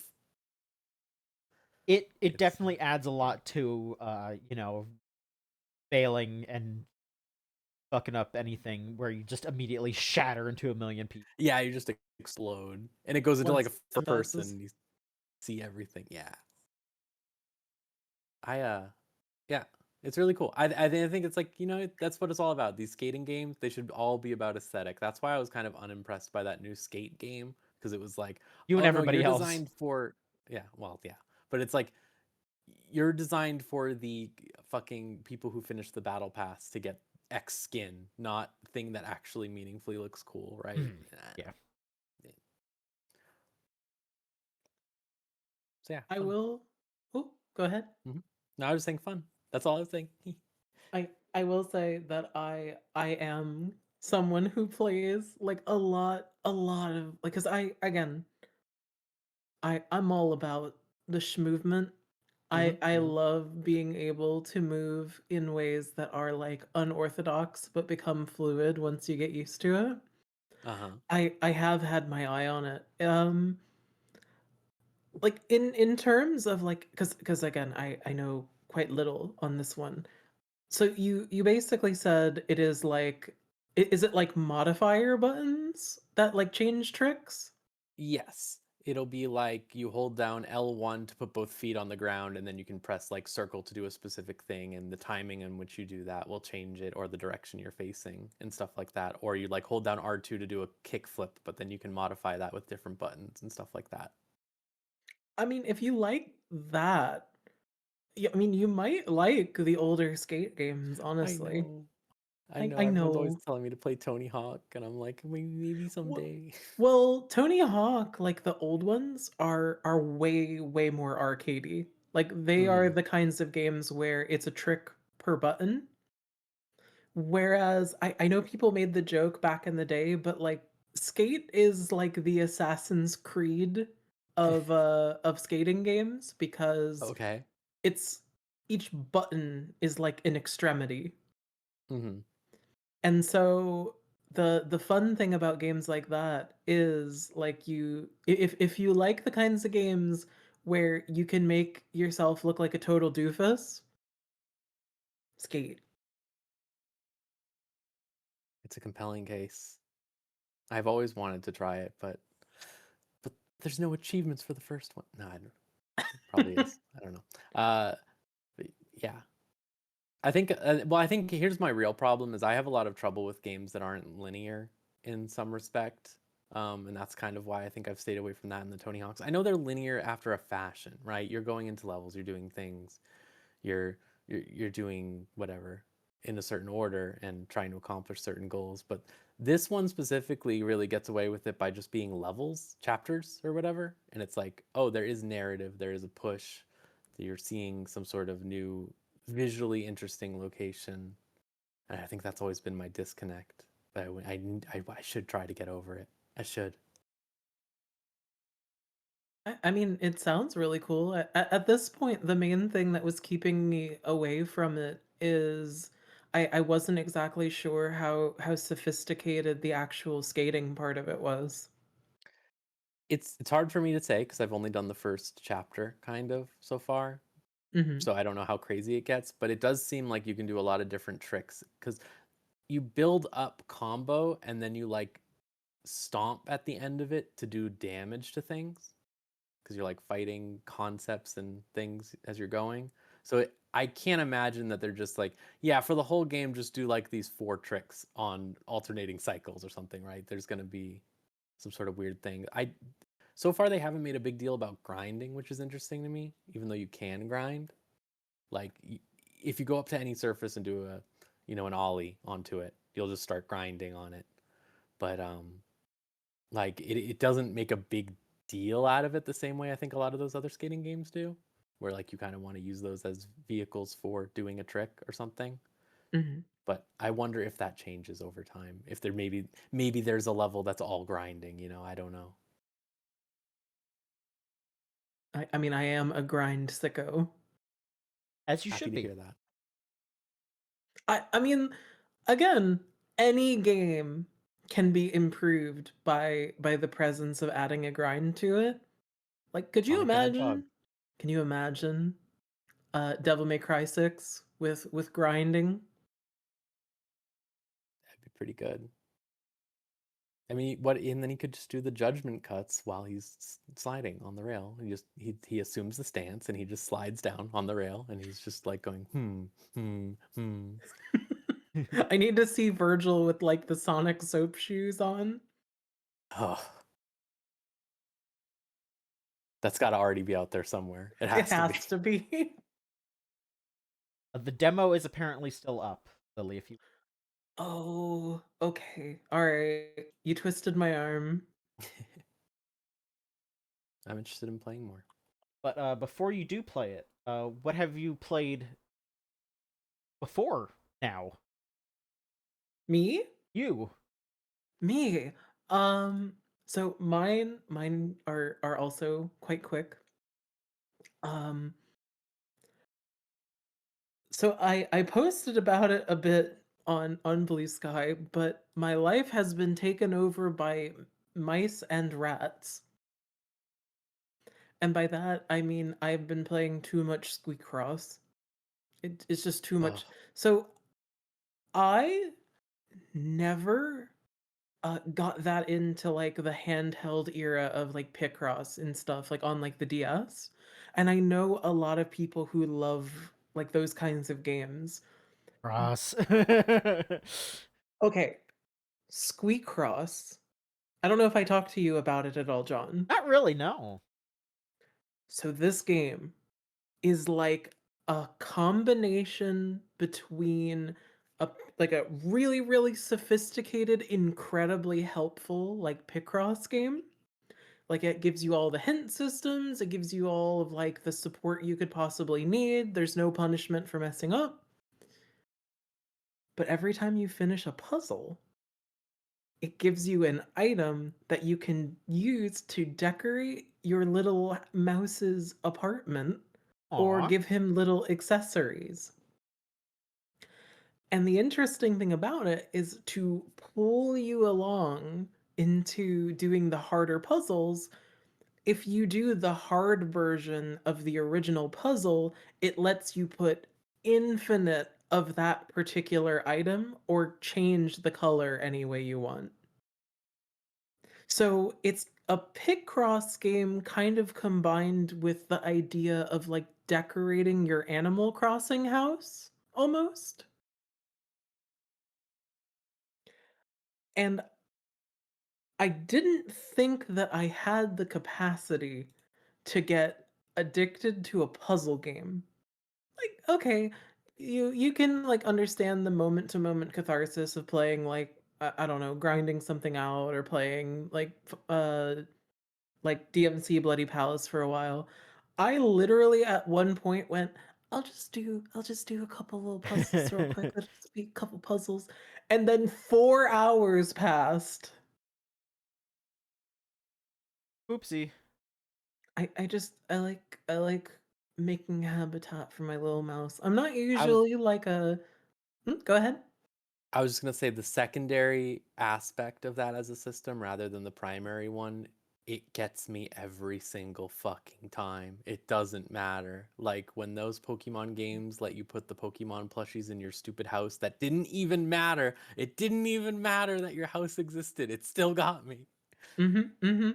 And it's even cuter because your little mouse who you get to dress up is always there for the puzzles as emotional support. You get to watch him Oh, eating little sunflowers and stuff. And if you click on his little forehead, they make a squeak. Aw. that's wonderful. But if you like Picross at all and you've been like disappointed at the offerings on like PC, this one not only has a buttload of stuff in it, it really is like one of the most supportive Picross games. It gives you a ton of like support. It doesn't punish you or like lower your score or whatever if you need help. It's there if you need it. It even is considerate enough to have like a dark mode because I was Oh, thank God. destroying my eyes playing this game for the first couple of hours. But highly recommend. It's not even that spency. The Good. other game, the other game I played was I have very little to say. And I got gifted my friend Pedro, which I'm pretty sure like that's like 2019, I think. Yeah, something like that. Yes, it is. And I know from Game Doll. Every Mm. time. so I want to say that there was like this brief period where the weird character action like side scroller kind of game with a slight gimmick was the de jour for a little while in that period. And I don't want to yuck anyone's yum. I'm not going to say that you're dumb if you like this game, but I played it for 30 minutes and I kind of just went, "Oh, I see why we don't talk about this one anymore." Because it makes me feel a little crazy because looking at it, it is overwhelmingly positive, and just kind of looking at it, I can see every concept and idea that has been iterated on since while we were doing like the gimmick kind of like combat arena side scroller. And the thing that this game made me think more than anything was just, God, I wish I was playing Katana Zero right now.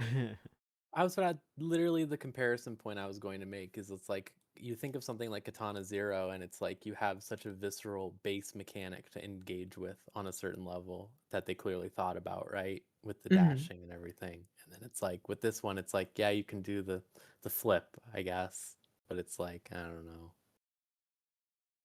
You have the dodge that throws your aim off, which for me was incredibly frustrating, Yeah. especially because they want you to use their other gimmick, which is splitting your aim, but they also give you the time slow so leniently you can just shoot them normally, and I didn't really see the point.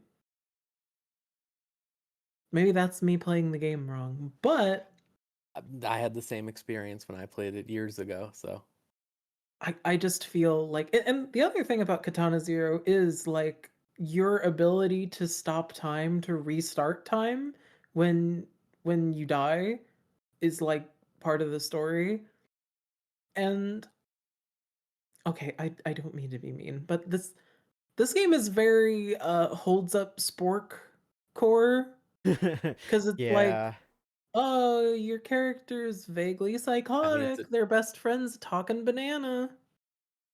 I know I just talked about a positive Devolver game, but it is a Devolver game, isn't it? Yes. Yeah. Yeah, so those tend to, especially in that era, be very much in that vein. Oh, what if your character was crazy? No one's ever heard of this What the before. heck? Huh? Why? Huh? Who? I think this guy might be a couple of bananas short of a bushel, you know? Oh, he's got the nanner disease. Kind of epic if you think about it. It's a little. No, it's not. Let me tattoo a mustache to my index finger. The the news. We got more news. We're back to the news. The news. Arcade 1-Up. Have any of you interacted with an arcade 1-Up machine in the past? No. I'm pretty sure the only place that I have interacted with them, I could be wrong, but honestly, I think a few of the dang like office jobs I used to have had these stupid machines in them instead of like increasing anyone's pay, so I think I resent them personally. That's understandable. Yeah, that's kind of the vibe that Arcade 1-Up has had. I guess I should. I've messed around with a few of their machines. Basically, just a arcade cabinet that is smaller and is basically running like a ROM instead of the actual hardware. Um, and they would usually have online capabilities for multiplayer games and the like. Like they put out like a lot of Capcom fighting games, and it was one of those things where it was like, yeah, if you don't have the room for a full-on arcade cabinet, but you still want to have a cabinet of, say, Turtles in Time or Fighter 2 or whatever, you could do that.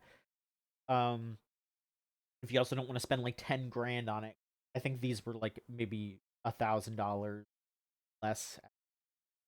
Um, if there was a market for that, I get it, but apparently not anymore because there hasn't been an official announcement yet, but on an email that got shared on socials, specifically by on Reddit and also by Wario64, um, they're saying here. I'll just read this.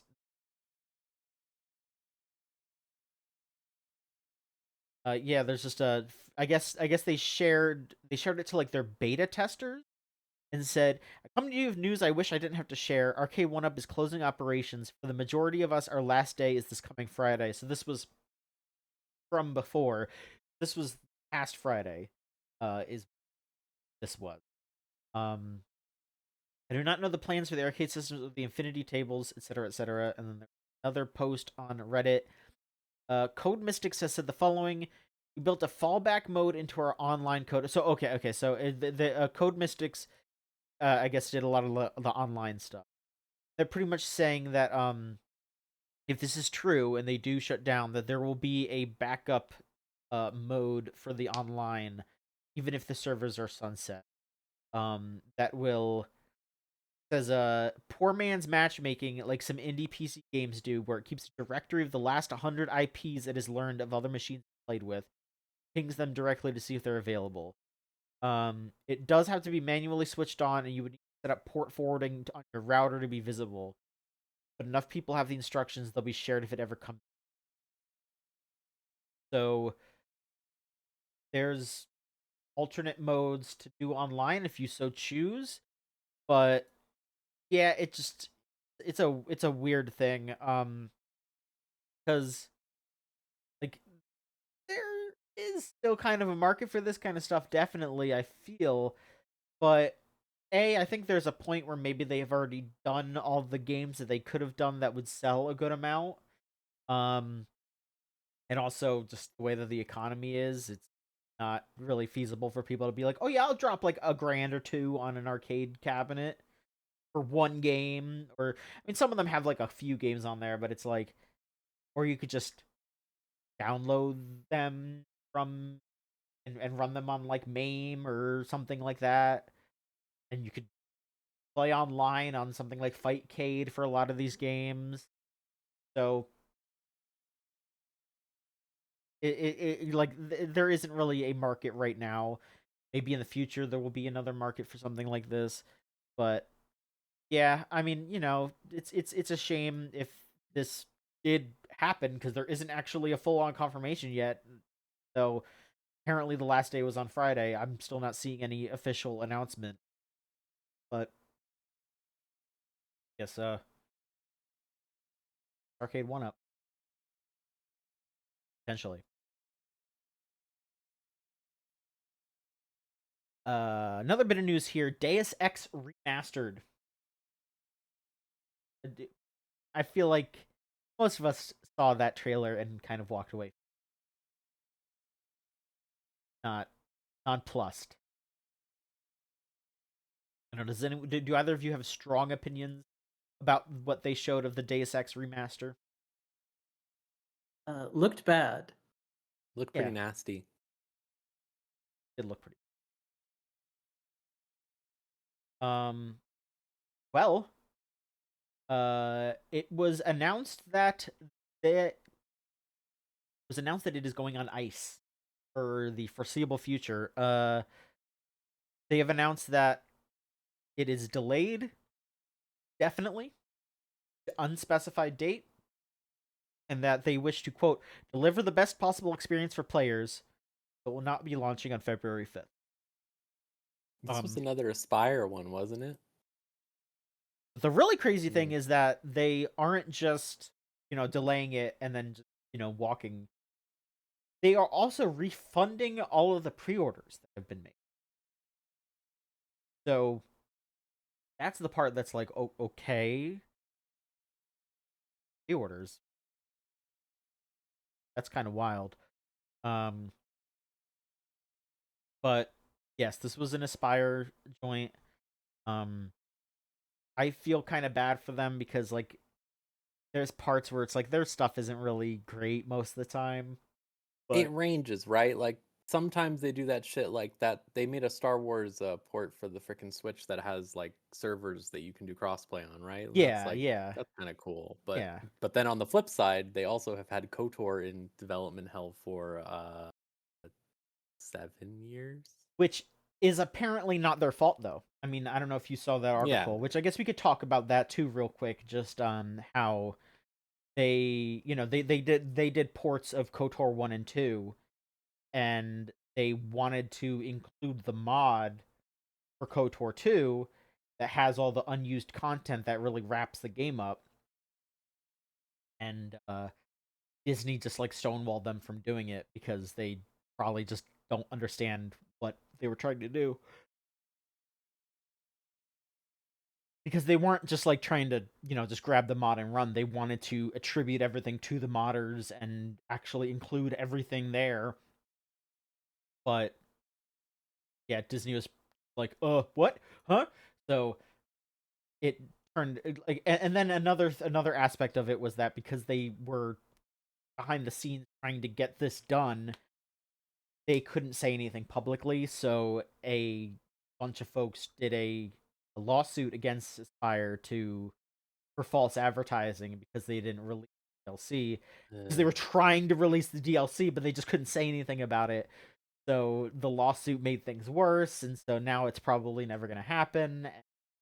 It sucks, but yeah, I don't know. But we'll see how this goes. Um, I don't know. I mean, I've seen so many people just being like, I hope this means that they're just not going to do it and that they're just going to give it to Night Dive, which would be kind of shitty in a way, but also would probably mean for a better Bar of quality. product. Yeah, it would probably mean it would actually be a good remaster. So I don't know.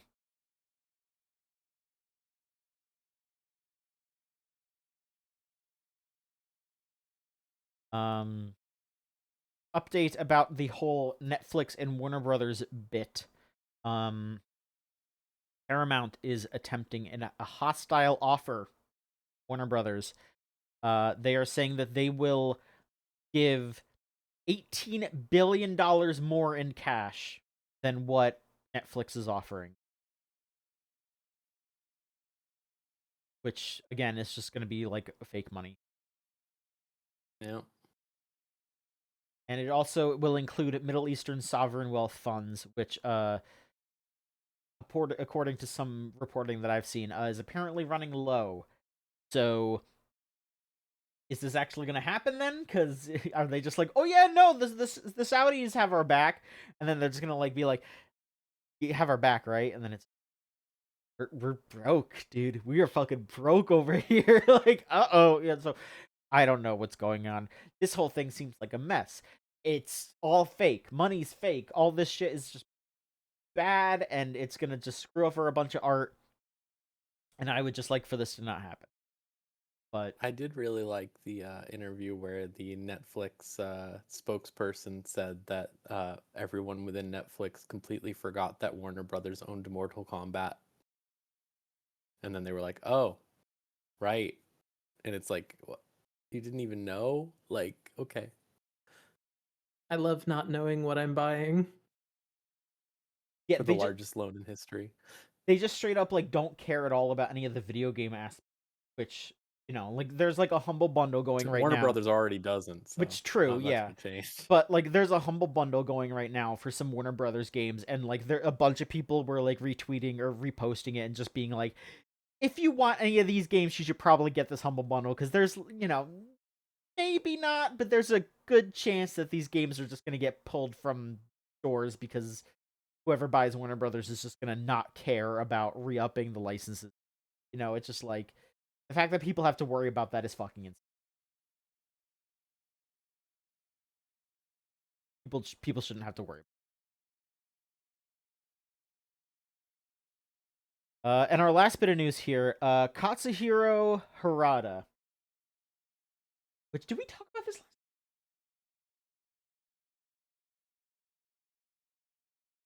I don't think so. This just happened this week, right? Didn't it?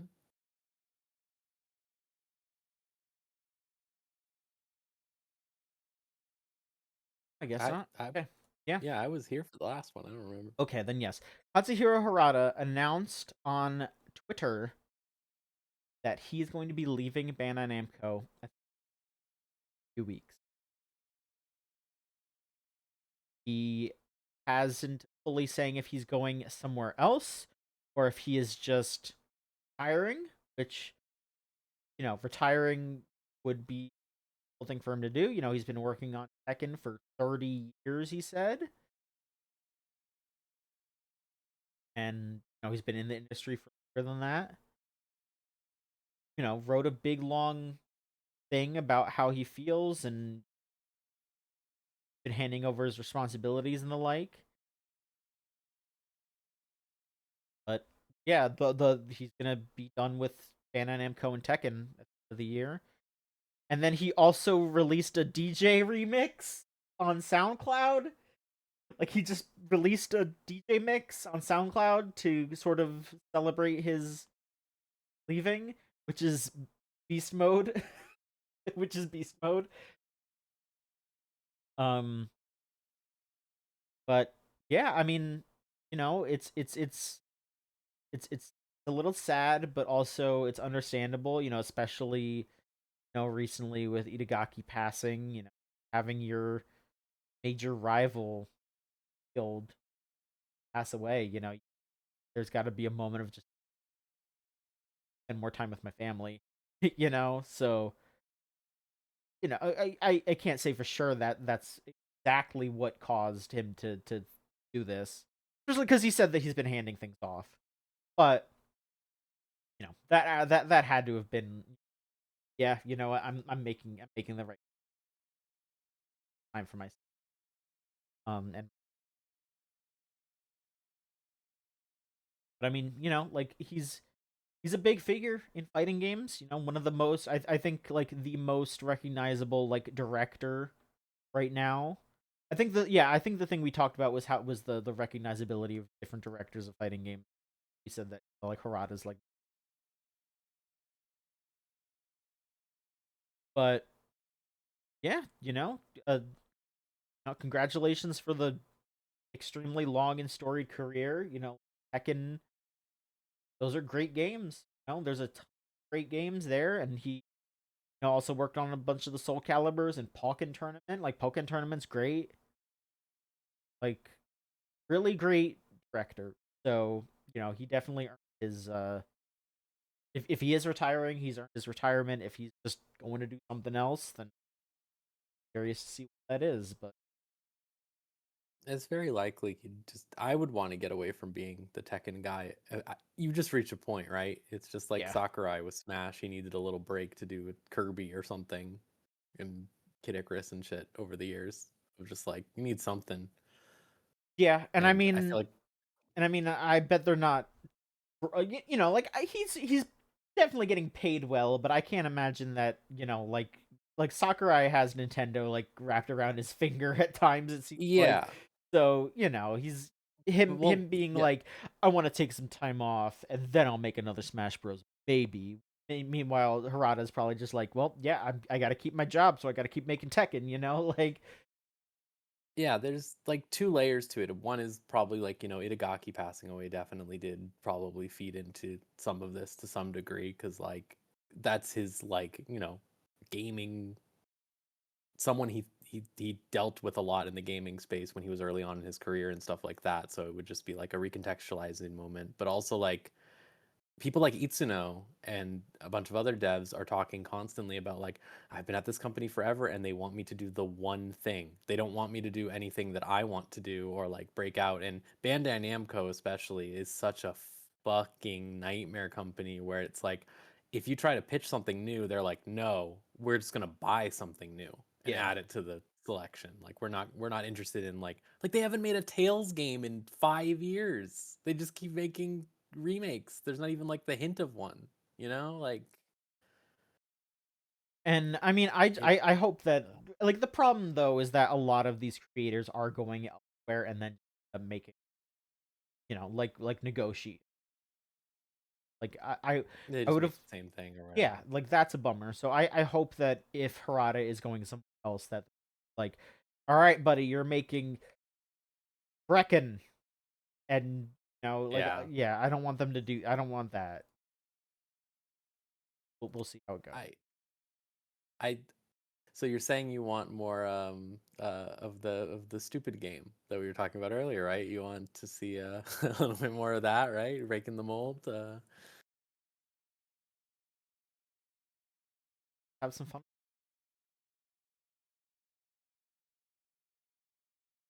Um, Rose, do you want to hit us with your last thing and then talk about my wrap this? Yeah, sure. Uh, I'm fucking addicted to the Infinity Nikki's 2.0 update recently. So I've just been doing a bunch of that, really, for the most part, when I wasn't playing like fucking Demon School and Angeline Era recently. They made a whole new area in the world where there's little mushroom people and dragons and all that stuff. And I'm like, this is the scariest game of all time. Because you so like there was all that discourse, let's say about 6 months ago, with where everyone was like, "It's a dead game, it's over." I thought that was really weird when I was playing at the time that it was happening, because don't get me wrong, it was an issue, but it was very much like a very minor issue of like, hey, they are trying to overextend their greed to a certain extent with their gotcha system. But at their core, that game has become increasingly insane just every passing month. Like, they added an entire co-op system that has resulted in weird pseudo live areas where you just see a bunch of other Nickies running around that's scary. There's like a housing system. Yeah. No, Uh, I was just that's funny. yeah. Uh, I do want to say with regards to that, so they appear as like rainbow ghosts until you load them in, because obviously a lot of models on a dress up doll character, let's Totally. say. Um, but they added a gigantification ability, and now when you go to these live areas, you just see giant girls running around everywhere just randomly, and it really Okay. takes me out every time. And it's just like you'll see them all of a sudden their model grow huge and they'll run away, and it's like, whoa, Okay. who's that? um, but they added a housing system where you can literally go Minecraft creative mode and just like float around and like set up things on a track and like create codes for your house, and like everything can be resized and modeled and painted, and fucking there's like 2,000 pieces of furniture you can use to make your house, and like terrain modification and terraforming, and it's like, Jesus Christ, what is this game? They just keep doing things to it. um so that's why I'm kind of blown away that they made this very vertically stacked, dense open world area, which are usually the type of open world areas I like, because it's like when you have the giant map of nothingness that a lot of these games, like a Ghost of Yote, great example of, it's a lot of nothingness. It's nothingness that looks nice, but it's a lot of nothingness. Whereas this is more like, oh, you're in a city, so this is like a weird vertically stacked place that you sort of have to like go in and out of buildings and like go in weird places and like solve puzzles and stuff to get around. That makes it a lot more interesting to engage with. And they have cute little mushroom people, so that helps too. Always. But it's really weird seeing this morph into more of a game almost, where it's like at a base level, it's a dress up game, right? Like fundamentally, even though it's an open world game where you go around and do puzzles, it's by the Breath of the Wild director and a bunch of people who worked on Mario Odyssey, and you can definitely feel that in the base game of like you're going around collecting stars, right? You're doing little tiny puzzles to get things, but it wasn't much of a game. Like you had, it was a game, but not like a traditional game, especially in this space. So it was like you are attacking creatures sometimes, but it's like you're pressing an attack button and then the creature dies immediately, right? Like it's nothing crazy.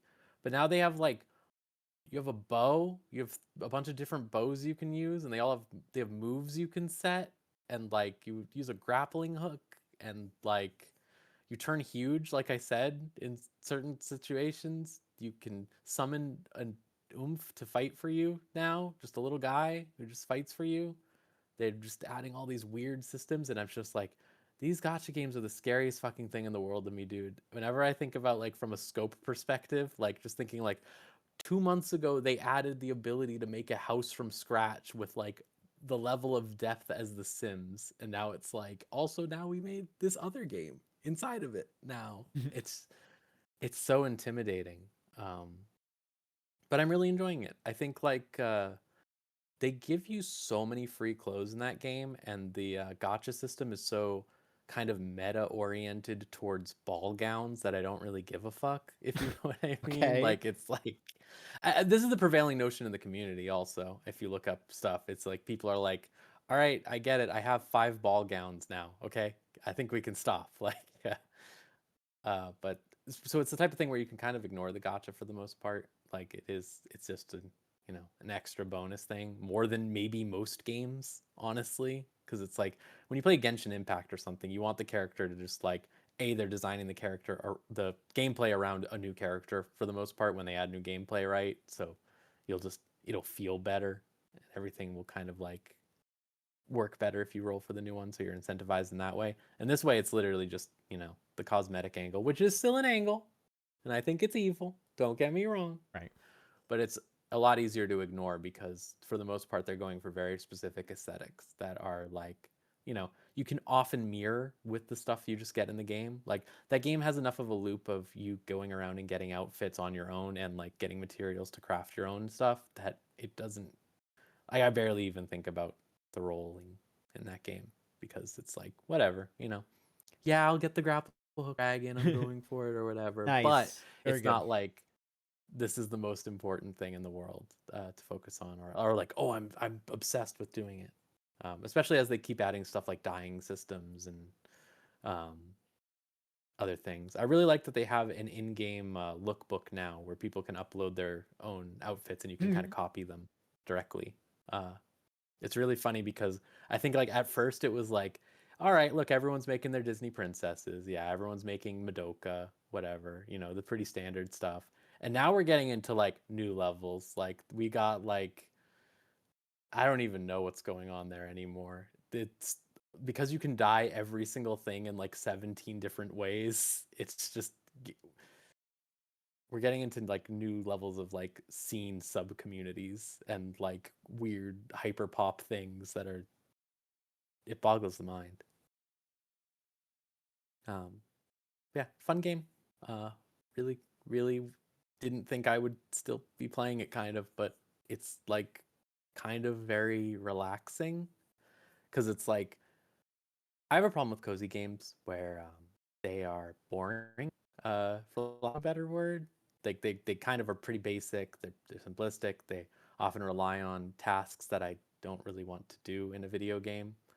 Um, but here, because it is this sort of relaxing thing in the format of like the types of games that I like playing, like a Honkai Star Rail or a JRPG type thing, but also like an open world that is actually like really packed full of stuff. I can really just, chill out and just play it, and I really like that about it. Very nice. Last game here. Which I do need to play more of. I've only played a smidgen of it, but what I did play was very cute. Is Milano's Odd Job Collection, which is an odd game, but it's also very exciting that it exists in the form that it. So this is a game that came out originally on the PS1, was never localized, and then a fan translation group called Hilltop Group did a fan translation for it. But then I think I think it's Xseed, um, basically rang them up and went, "Hey, are releasing this game. Give us the fan translation, and we'll release it. Give it a dub, and there you go." And they did it. So this is a PS1 emulated. They full on give Hilltop Group the everything about it.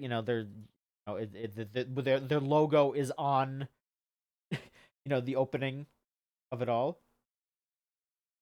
And yeah, this is the first time that it's available outside of Japan.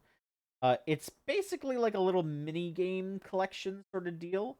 There's 8 little mini games that you're making money with, because so the premise is that you're a little girl named Milano who is basically just left to live on her own. Like, she's like 8, and her mom and dad just go, your mom has to go to the hospital, and your dad also has to go somewhere. So you're gonna go stay with your uncle for a bit. And then you go to your uncle's house, and there's just a note that says, "I'm busy. Just live here." So you're just living at your uncle's house, and just go get a job and use the money to decorate the house with little, like furniture, and you unlock extra recipes for when you cook yourself dinner. And as you do things around the house, your mood and your abilities go up, so you get more jobs. You have to get better at cooking to go to to like a different restaurant. Go work at a restaurant. You have to have a better mood.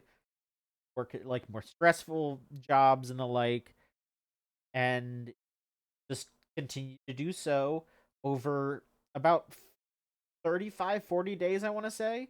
Um, and like a little gameplay loop of doing these games and trying to make money. And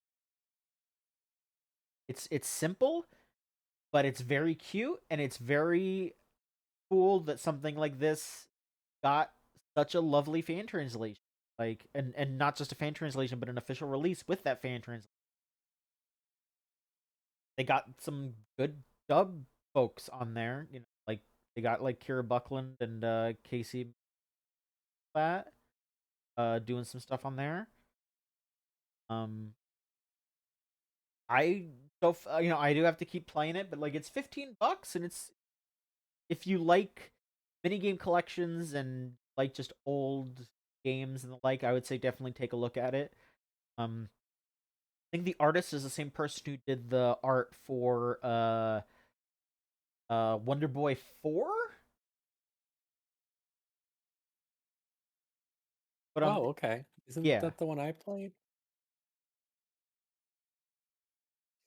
but Yeah, it has to. Yeah, um, and there's like an extra gallery in there. It's got like a lot of like the emulator stuff, so you can like rewind and quick save and all that kind of stuff. So it's got all the options that you would want, filters, etc., etc. It's cute. I yeah, I would say just check it out if you like PS1 games, if you like mini game collection, if you like that art style, check it out. It's well made. It's super cool that it exists. It's on like everything. It's on like PC and um and I'm my slight evil uh reason why I keep wanting to push it. I want more fan translations to be legitimate. I want someone to yeah. bring Community Palm over. I want more people to play Community Palm. Please, please bring over Community Palm. Please. I hope they hear you. Someone needs to. But also yes, check out Milano's Odd Job collection. I think that would be nice if it's up your. All right. Then let's answer questions. You got 2 questions. If you want to send in a question, you can go to podcast@gamesline.net. Our email address. You can also go to our Discord server, which you can get to by going onto thegamezone.zone into your web browser. It'll give you the invite and you can hang out with us and also send us questions. And I mean, you can also just reply on Blue Sky to post if you want. You know how it is. But here are the questions that we got this time. First off is from Crystal. Ask. You are in the care of brilliant but acerbic physician Dr. House. What rare gamer's condition does he diagnose in you, and how does he cure? Dr. House is cure us. What is our gamer's affliction?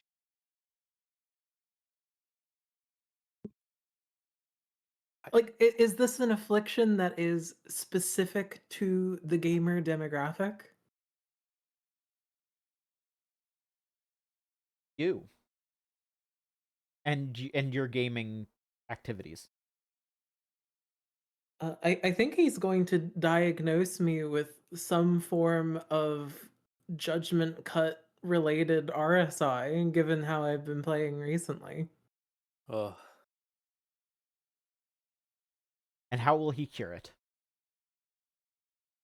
Like he's always getting up to like stuff in those games, and like I think his need to be as theatrical as he does, like I think he's just gonna show up in like the doctor's office dressed like Dante, which is the funniest thing I can imagine for Hugh Laurie. Yes, of course. he was always meant for it, really. Hugh Laurie is the Dante of House MD. Stephen Fry, Virgil, then I guess. I guess so. I guess we figured it out. Yeah, there you go. But okay, so he's just gonna show up and you'll be magically cured by seeing him in his cosplay. Well, it'll compel me to seek naturally more power, and then I'll realize that I wasn't sick the whole time. Or you'll just do more stretches. Like Yeah, that's also a possibility. Okay. Remember, gamers or everyone, hand stretches are an important part of gaming and health cleanliness. Do some gamer stretches. They're good for you. Sure. Rose, how about yourself? What gaming Uh, affliction do you have, and how will Dr. House cure?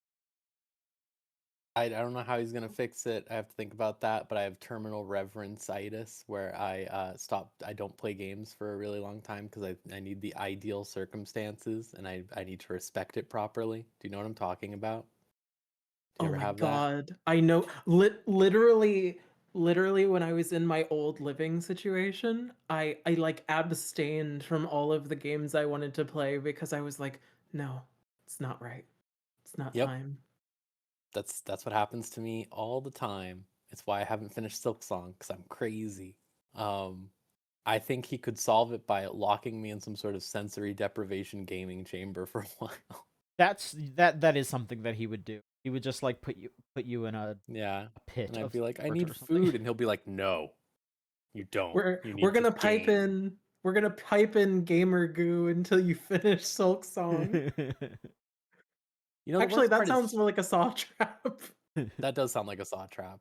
Ugh. Uh, he is a gamer. Also, we know this. He plays Metroid Zero Mission and he loves Pokemon. So, That's true. like, he's probably pretty good at this shit. So relatable. What if Rose was in the hyperbolic time chamber and betrayed by Dr. House? Well, he just starts filling it with like liar or something. I don't know. John's affliction. My affliction. I think that I just need to have better focus sometimes.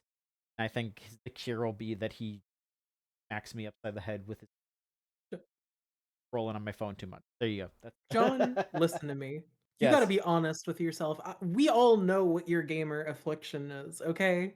Okay. Your gamer affliction is that you're addicted to collecting them damn Pokemon creatures. You cannot help but collect a beast. I mean, that is true. He's But gonna make you fetch a pail of water instead. I walk up the hill, I grab the pail, come back down, and I'm just like, I The don't need to simple do it. pleasures, it stopped me. I don't need 3 Magikarp. I I only need feel the one I have. I can read Fata Morgana now. Okay, like Finally. Thank you, Dr. House. You saved our lives. Listen, you, you're so right because, like I said, I've only played a little bit of Milano, and that is because the ZA DLC came out. All I can think is like he needs to like force you to specifically shiny chain hunt in like fucking Sun and Moon where they make you do the 50 battles or whatever in a row, and then he needs to be like every time you go to a new chain a child is crying or something like that. Like I throw my cane at this dog in the background and you need to learn. Oh my god, don't do that. I did that a lot. I did a lot of Sun and Moon shiny I chaining. know, that's why I brought it up because I remember. John, we're gonna make you wear this headset where every time you feel the temptation to shiny hunt, we're gonna flash you a picture of a sad puppy. No, don't do that to me. We're gonna Okay. show you just like I don't even know. I'm trying to think what's like a creature you love. It needs to be Oh, I love cats and dogs. like some sort of community palm beast, just like looking The sadly palms. off of the horizon. Every time you go into a new shiny hunt, they delay the English release of community palm. Oh, and also, you know what? We're joking around, but Community Palm is also a monster collecting game. Yeah, but they have fucking shiny hunts in that No, one. they don't. They don't. Yeah, They yeah. don't. So that I one feel they would like help. They would heal playing you. I feel like playing Community Palm in the first place is its own form of shiny hunting. You are like you need to fiend for the more obscure beasts. All right. Yeah, we'll just. Yeah, we need someone to just like bring me up until I can focus on a game that doesn't involve beast collecting. All right, and our last question here is from Leo K, who asks: the recent TGAs had some melee action game presence with Control, Resonant, Neo 3, and Phantom Blade Zero. Which of those are you looking forward to or curious about? What's a melee action game you love that you would want more people to try out? And we talked about Control quite a bit, but is that just our answer, all of us, or are we also looking forward to Neo and or Phantom Blade Zero? I'm pretty sure if I said that I wasn't excited for Neo 3, Lorelai would break into my house. I was gonna say, Lorelai is the big Neo person, but you need to make it clear, I am a very large Neo person as well. I'm just more restrained. Okay, I so fucking love Lorelai Neo. and Rose will break into my house if I say that I'm not at least a little bit excited for Neo 3. They let you change into a ninja mode. It's gonna They, be they, awesome. they do let you change into ninja mode. Um, but yeah, I think Neo 3 I am the most excited about. I'm honest. Okay, I have to express something about Phantom Blade Zero. So I still think it will have some level of sauce because it is an RPG Maker game turned into an insane action game thing. And it looks better than Wukong by a substantial margin. The bar is on the floor there, I know. But I am still very trepidatious towards it because every time they show it, the first trailer was vague enough that you could assume a lot about it. And the more and more we get towards a concrete representation of it, the more I'm like, I don't know how much you'll actually be able to do in this game. Like, I'm worried that it will be a very, I don't even know the analog to put towards it, but like the way that when you watch that gameplay from the new stuff and you'll be mid combo and an enemy will start to attack you and you auto parry it is something that worries me because I think people have a lot of umbrage with parry systems right now because it's a very reflexive thing. I think you can do parry systems well. I really like, Kazan earlier this year had like 3 different types of parries that you could do. So having 3 means they're meaningfully still thinking about the engaging with that game, right? Because they have to create reasons to do them and stuff like that. And it's like with this, I don't know how much player expression there actually will be. Will it look cool? Probably. It will probably look really cool still. But I worry about it from an action game standpoint. Like, will it just end up being like a lot of these really basic, not even Souls likes, just like basic action games where you just do the light attacks and then maybe a heavy attack sometimes? And I would love for them to release a demo for that game, maybe, so we can actually see. But a lot of the stuff they've shown just seems very on rails and cinematic, which I don't have a problem with. If we get something that's more like a Fury, I really like Fury as a game because it's just, boss fights. You just go through all the boss fights and they're cool. If it's something like that, I think that it could be really good. But I have to see what it is first before I really go, okay, I'm excited for this.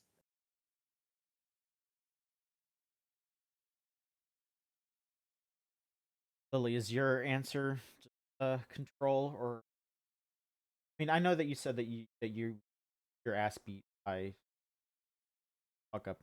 Well, Did you say Control is your answer? so Control is my most like straightforward, like, yeah, I'll definitely give it a try. The thing is, I have bounced off of both of the Neos for different reasons for either one. I'll still try Neo 3. I think it does enough cool things that I would still be interested in like dipping my toe in and seeing kind of how it conducts itself. I kind of feel the same way about like Phantom Blade Zero as Rose, where it's kind of like that same thing where it feels kind of like spectacle in that game doesn't come from any actual ability for yourself to control it, especially with the way like watching that trailer, it very much seems like it wants to avoid having like the flexibility of experience to kind of self-express that makes those games actually enjoyable to play Yeah. and maybe less enjoyable to watch, I guess, to an extent.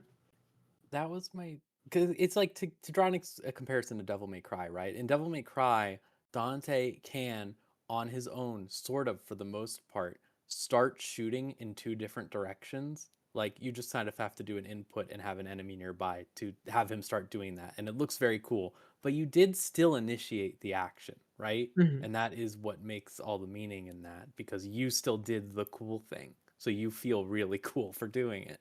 Well, yeah, it's a Um, series of decisions rather than the flattening of the experience, turning the game into something more simple than it should be. yeah, like that was my problem with Doom Eternal versus Doom the Dark Ages as an example of two recent games. Of I like Doom Eternal. I know some people don't like Doom Eternal, which is fine. It's a Yeah, totally different me. weird beast. That's fine. Okay, that's totally fine.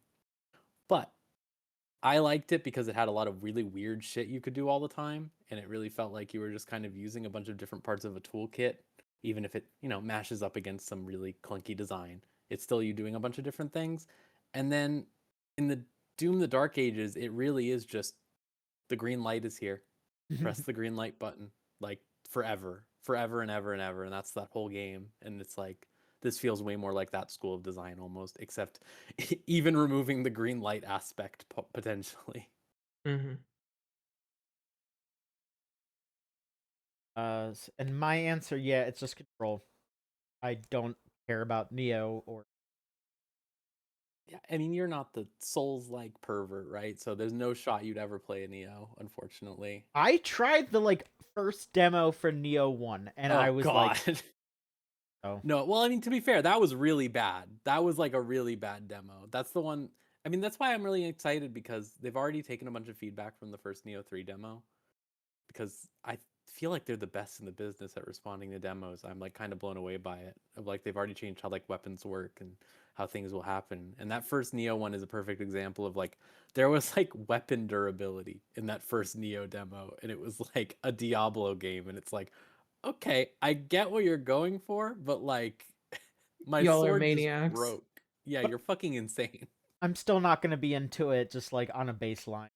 So Yeah, you hate stamina. I don't mind stamina. I don't know. I just don't really like how Souls like feel. You hate iframes. I don't know. I'm just Listen, there are some hot and sexy iframes in this world. I've been playing Virgil all week, oh. but there is I get at least where John comes from in terms of like the feel of something like Dark Souls or FromSoft's catalog in general is a very different fantasy than something like a traditional character action game. Yeah, no, definitely. I mean, that's exactly what I was saying in my Kazan thing. Of it's like I like this, still not a character action game, but I hope this inspires people to go, hey, we don't have to do Dark Souls all the time. Well, that was the funny thing about Lies of P Overture. There was so much fucking character Yeah. action shit in there. I was going insane. Like we could have gone Uh, 10% further and it would have been uh, amazing. when they that last weapon. Oh, the gunblade. It's so cool. It's Oh, ridiculous. animation priority is the most beautiful thing in this world. It's I love it good. Don't so get much. don't get me I, wrong, you know? Like I love that shit. It's yeah. like they literally looked at Gunbreaker and they're like, yeah, we can do that shit too. Oh. But I guess there any specific character acting games shout out for folks that maybe get enough attention? Um, Yeah. Oh, in the no. modern era, um, again, it's really, really hard to shout out something like for explicitly like a character-based action game. As I've said, all about the sauce. And as a result, indie or lower budget character action games are going to infinitely feel inferior to the stronger stuff. You Yeah. know, like there are a lot of perpetually in alpha character action games on Steam, and it always feels disappointing when it's like you're like 60% of the way there and you've been in early access for 7 years kind of stuff. My honest, genuine appeal would be if you like character action games, look backward. We used to exist in a time where they were populous because that was kind of like the way games were made. Uh I know people have made the joke to literal goddamn death and back about the fucking IGN review, but just play goddamn God Hand. It's good. It's a It's good really game. good. If you are even slightly interested in having a ton of choices to make like your own literal moveset, that's what God Hand is. The Shinobi like PS2 game, also a Yeah. really cool character action game. Maybe this is like the PS2 Power Hour. I don't know. I'm But not opposed to like that. uh the old OG, Devil May Cries are still good. Don't play the second one. But those are all good. And the thing is that looking back and playing those, you can better appreciate the stuff in the modern era. Like obviously your question was specific to melee like character action games, but Vanquish is really good. No one played Vanquish. Mm-hmm. Evil West is okay. It has a lot It of is flaws fine, that make it really clunky, and your character but is a still, walking gun by the end of that game. It's crazy. the But electricity feel real good. it did. I did really laugh really hard when I realized that the punching sound when you're doing the rapid punches is just pinball bumpers. That was Yep, really funny to it's realize. beautiful. Sorry, I think I like answered like every possible conceivable answer for the genre. Other people can go now. Yeah, Rose, what do you got? Well, mine is Wonderful 101, which you didn't mention. I Yeah, love Wonderful that's another good 101 one. so much. I feel like a lot of people ignore that, and you can actually play it extremely easily now. Granted, I do prefer obviously playing with the Wii U gamepad because you could draw with the stylus, which is really interesting as a concept option. But realistically, you don't have to. The stick is totally fine, and it works great on modern stuff. I honestly keep meaning to replay it because I think it's so good. Um, I realized that I have a couple insane option answers here that aren't necessarily the traditional melee-based third-person action one, but I would say that I really like Strider from like 2012 or whatever. That one's a Mhm. Oh fun yeah, yeah, little yeah. game. The two. Yeah, the 2D one. And I also like the most recent Prince of Persia, Metroidvania.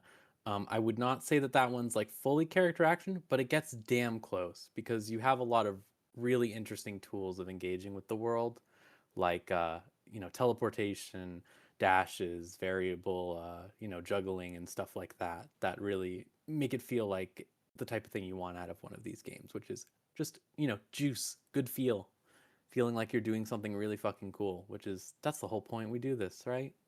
These Mhm. games are all about just feeling really fucking cool.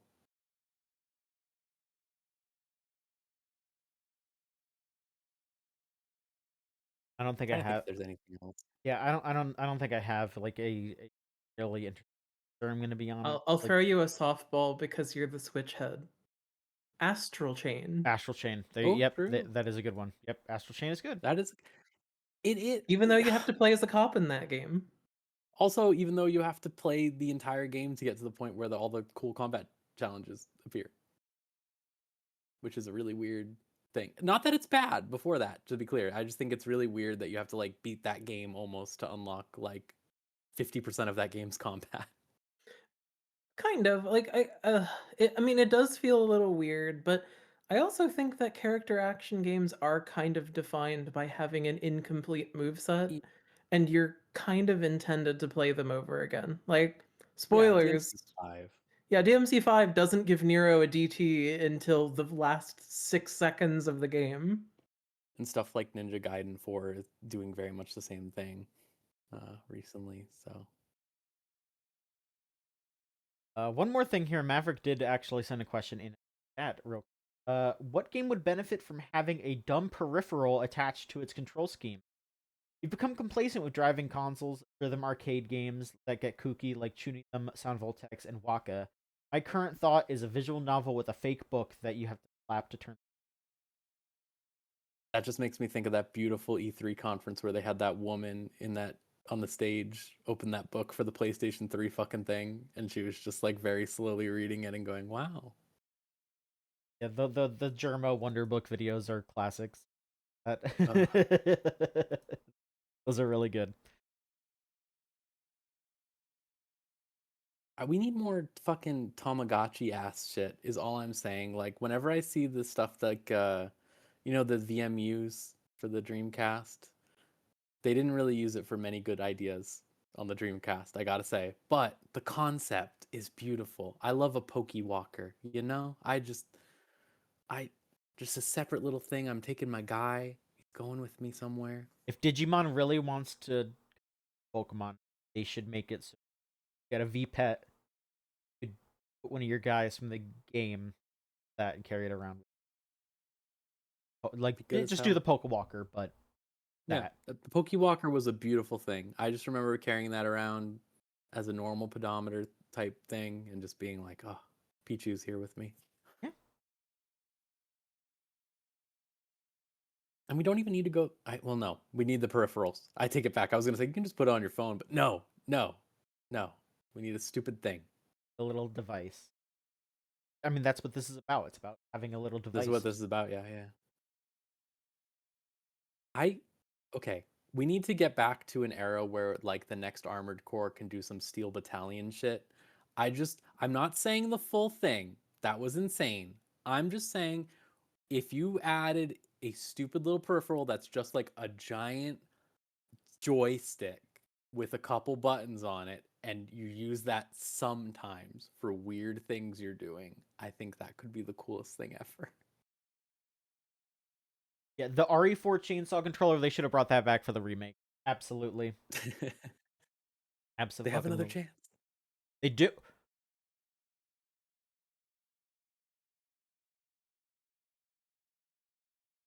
Gotta do it.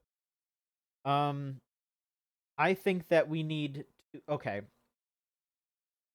I think that they are charging too much for it, but I do love the concept of having to slide your Switch into the Virtual Boy to play Virtual Boy games. I think that we need to do more of that. I think that there should be like they should have made it so you have to like put the Joy-Cons into an NES controller, like just like meld it together and turn it into an NES controller to play the NES. Something like they should have had like modes to swap into to play the different virtual consoles. Which classic. Okay, I was what gonna I make think a joke about what if you slotted it into some cardboard and created some sort of new thing. They could call it like Labo or something. It'd be pretty fun. Be honest, I think that Labo is kind of a fun idea too. They didn't go far enough with it, and They didn't go far enough at all. They didn't go far enough with it, and it was also cheap as fuck. So like everyone was just like, "Oh yeah, no, my cardboard got messed up, so I can't play Labo anymore." You know, like they should have gone a little further. Yeah. But no, I think that you should like have to like slot your device in and be like activating Super Nintendo mode.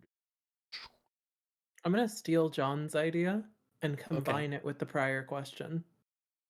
Okay. So envision with me a wonderful one like game where the protagonist is kind of like a Megazord situation that you sync with the game, and in order to like because again we can all agree that switching Dante's styles around as quickly as possible is super fun, right? Yeah. Have this little guy on your desk where you're playing a character action game, and anytime you want to switch stances, you basically need to Transformers shift him. Okay. Kind of what they did with that Starlink? Starlink game. Yeah, kinda. Yeah. Almost. Which I thought that idea was cool though. That was a cool idea. That was like basically like it was kind of like Amiibos where you would have the spaceship and then you'd slot it onto your controller and fly around with it, and then you could transform it and it would transform the game. Yeah, like something like that. But make it character action. But make it character action because that's what we actually like. Star Fox is kind of a character action game if you really go. Star Fox Assault is the most hated character action game of all time. I don't know. There's a darkness afflicting the podcast around this hour, I dare We're say. becoming dark-sided, as I say.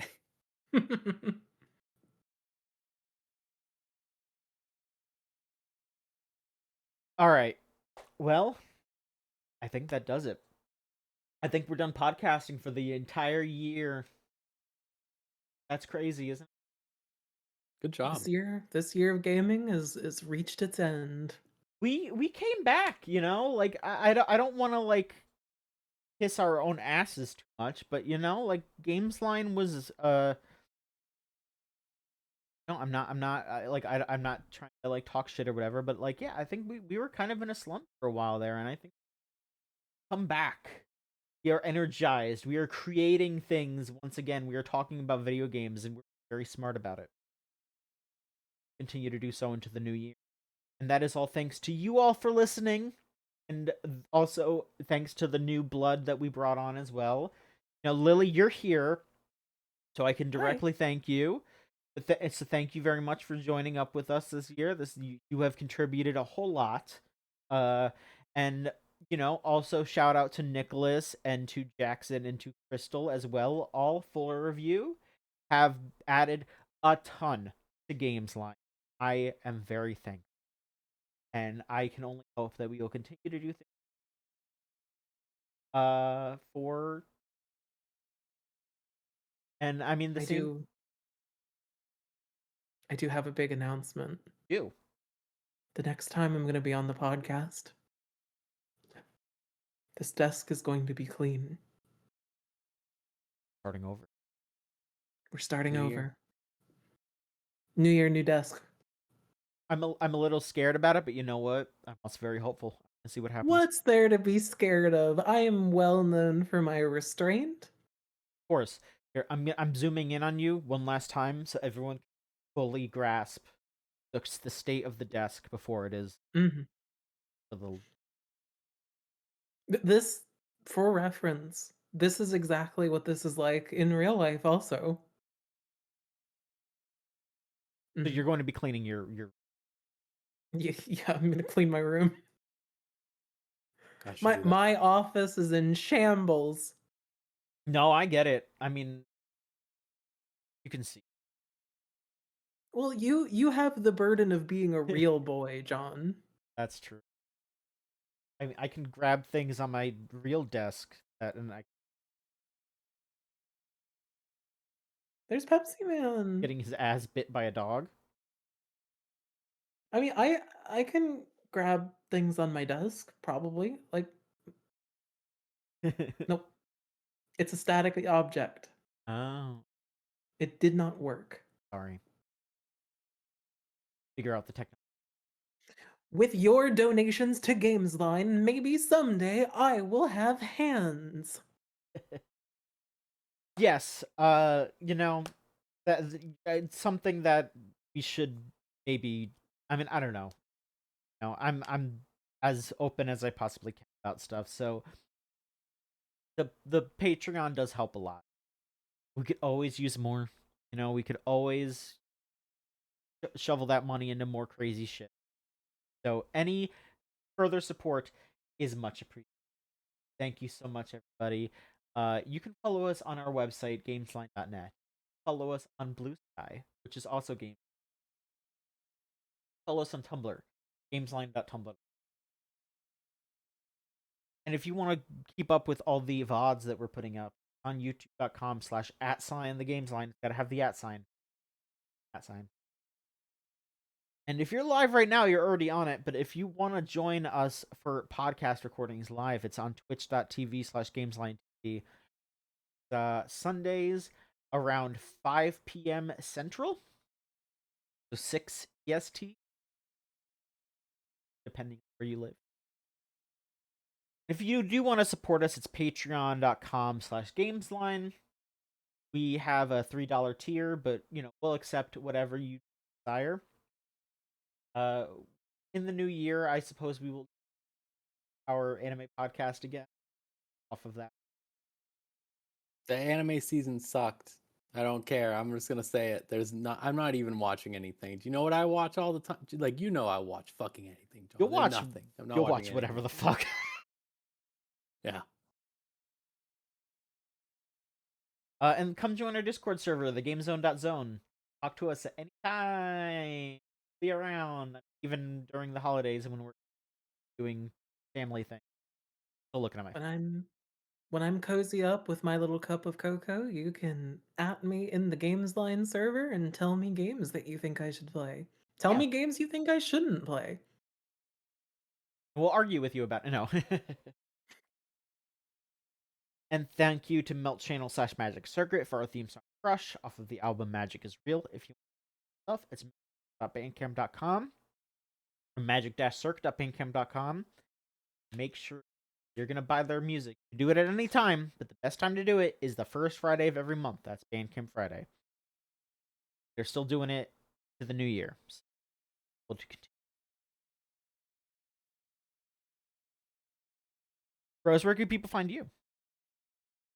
Fata Morgana at bsky.social. I realize I just retweet art on Twitter. That's the only thing I do anymore. So now I don't even bother going over there.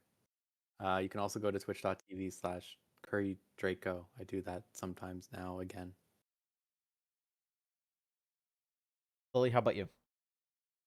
I can be found at gallows.bsky.social, where I post my music taste, I talk about my excitement for snow, and I talk esoterically, hermetically, one could say, about video games. Find me on Blue Sky at john.gamesline. And I would like if you did follow me. Said John, thank you for posting. Because I like to post. But thank you very much for a successful year of Gamesline. And we'll be back soon with more things. We're gonna do Game of the Year type material. We will announce that once we start to put it together. And then we're gonna be just back in 2026 with another episode of the Gamesline podcast. Thanks everybody. Bye-bye. Goodbye! See ya.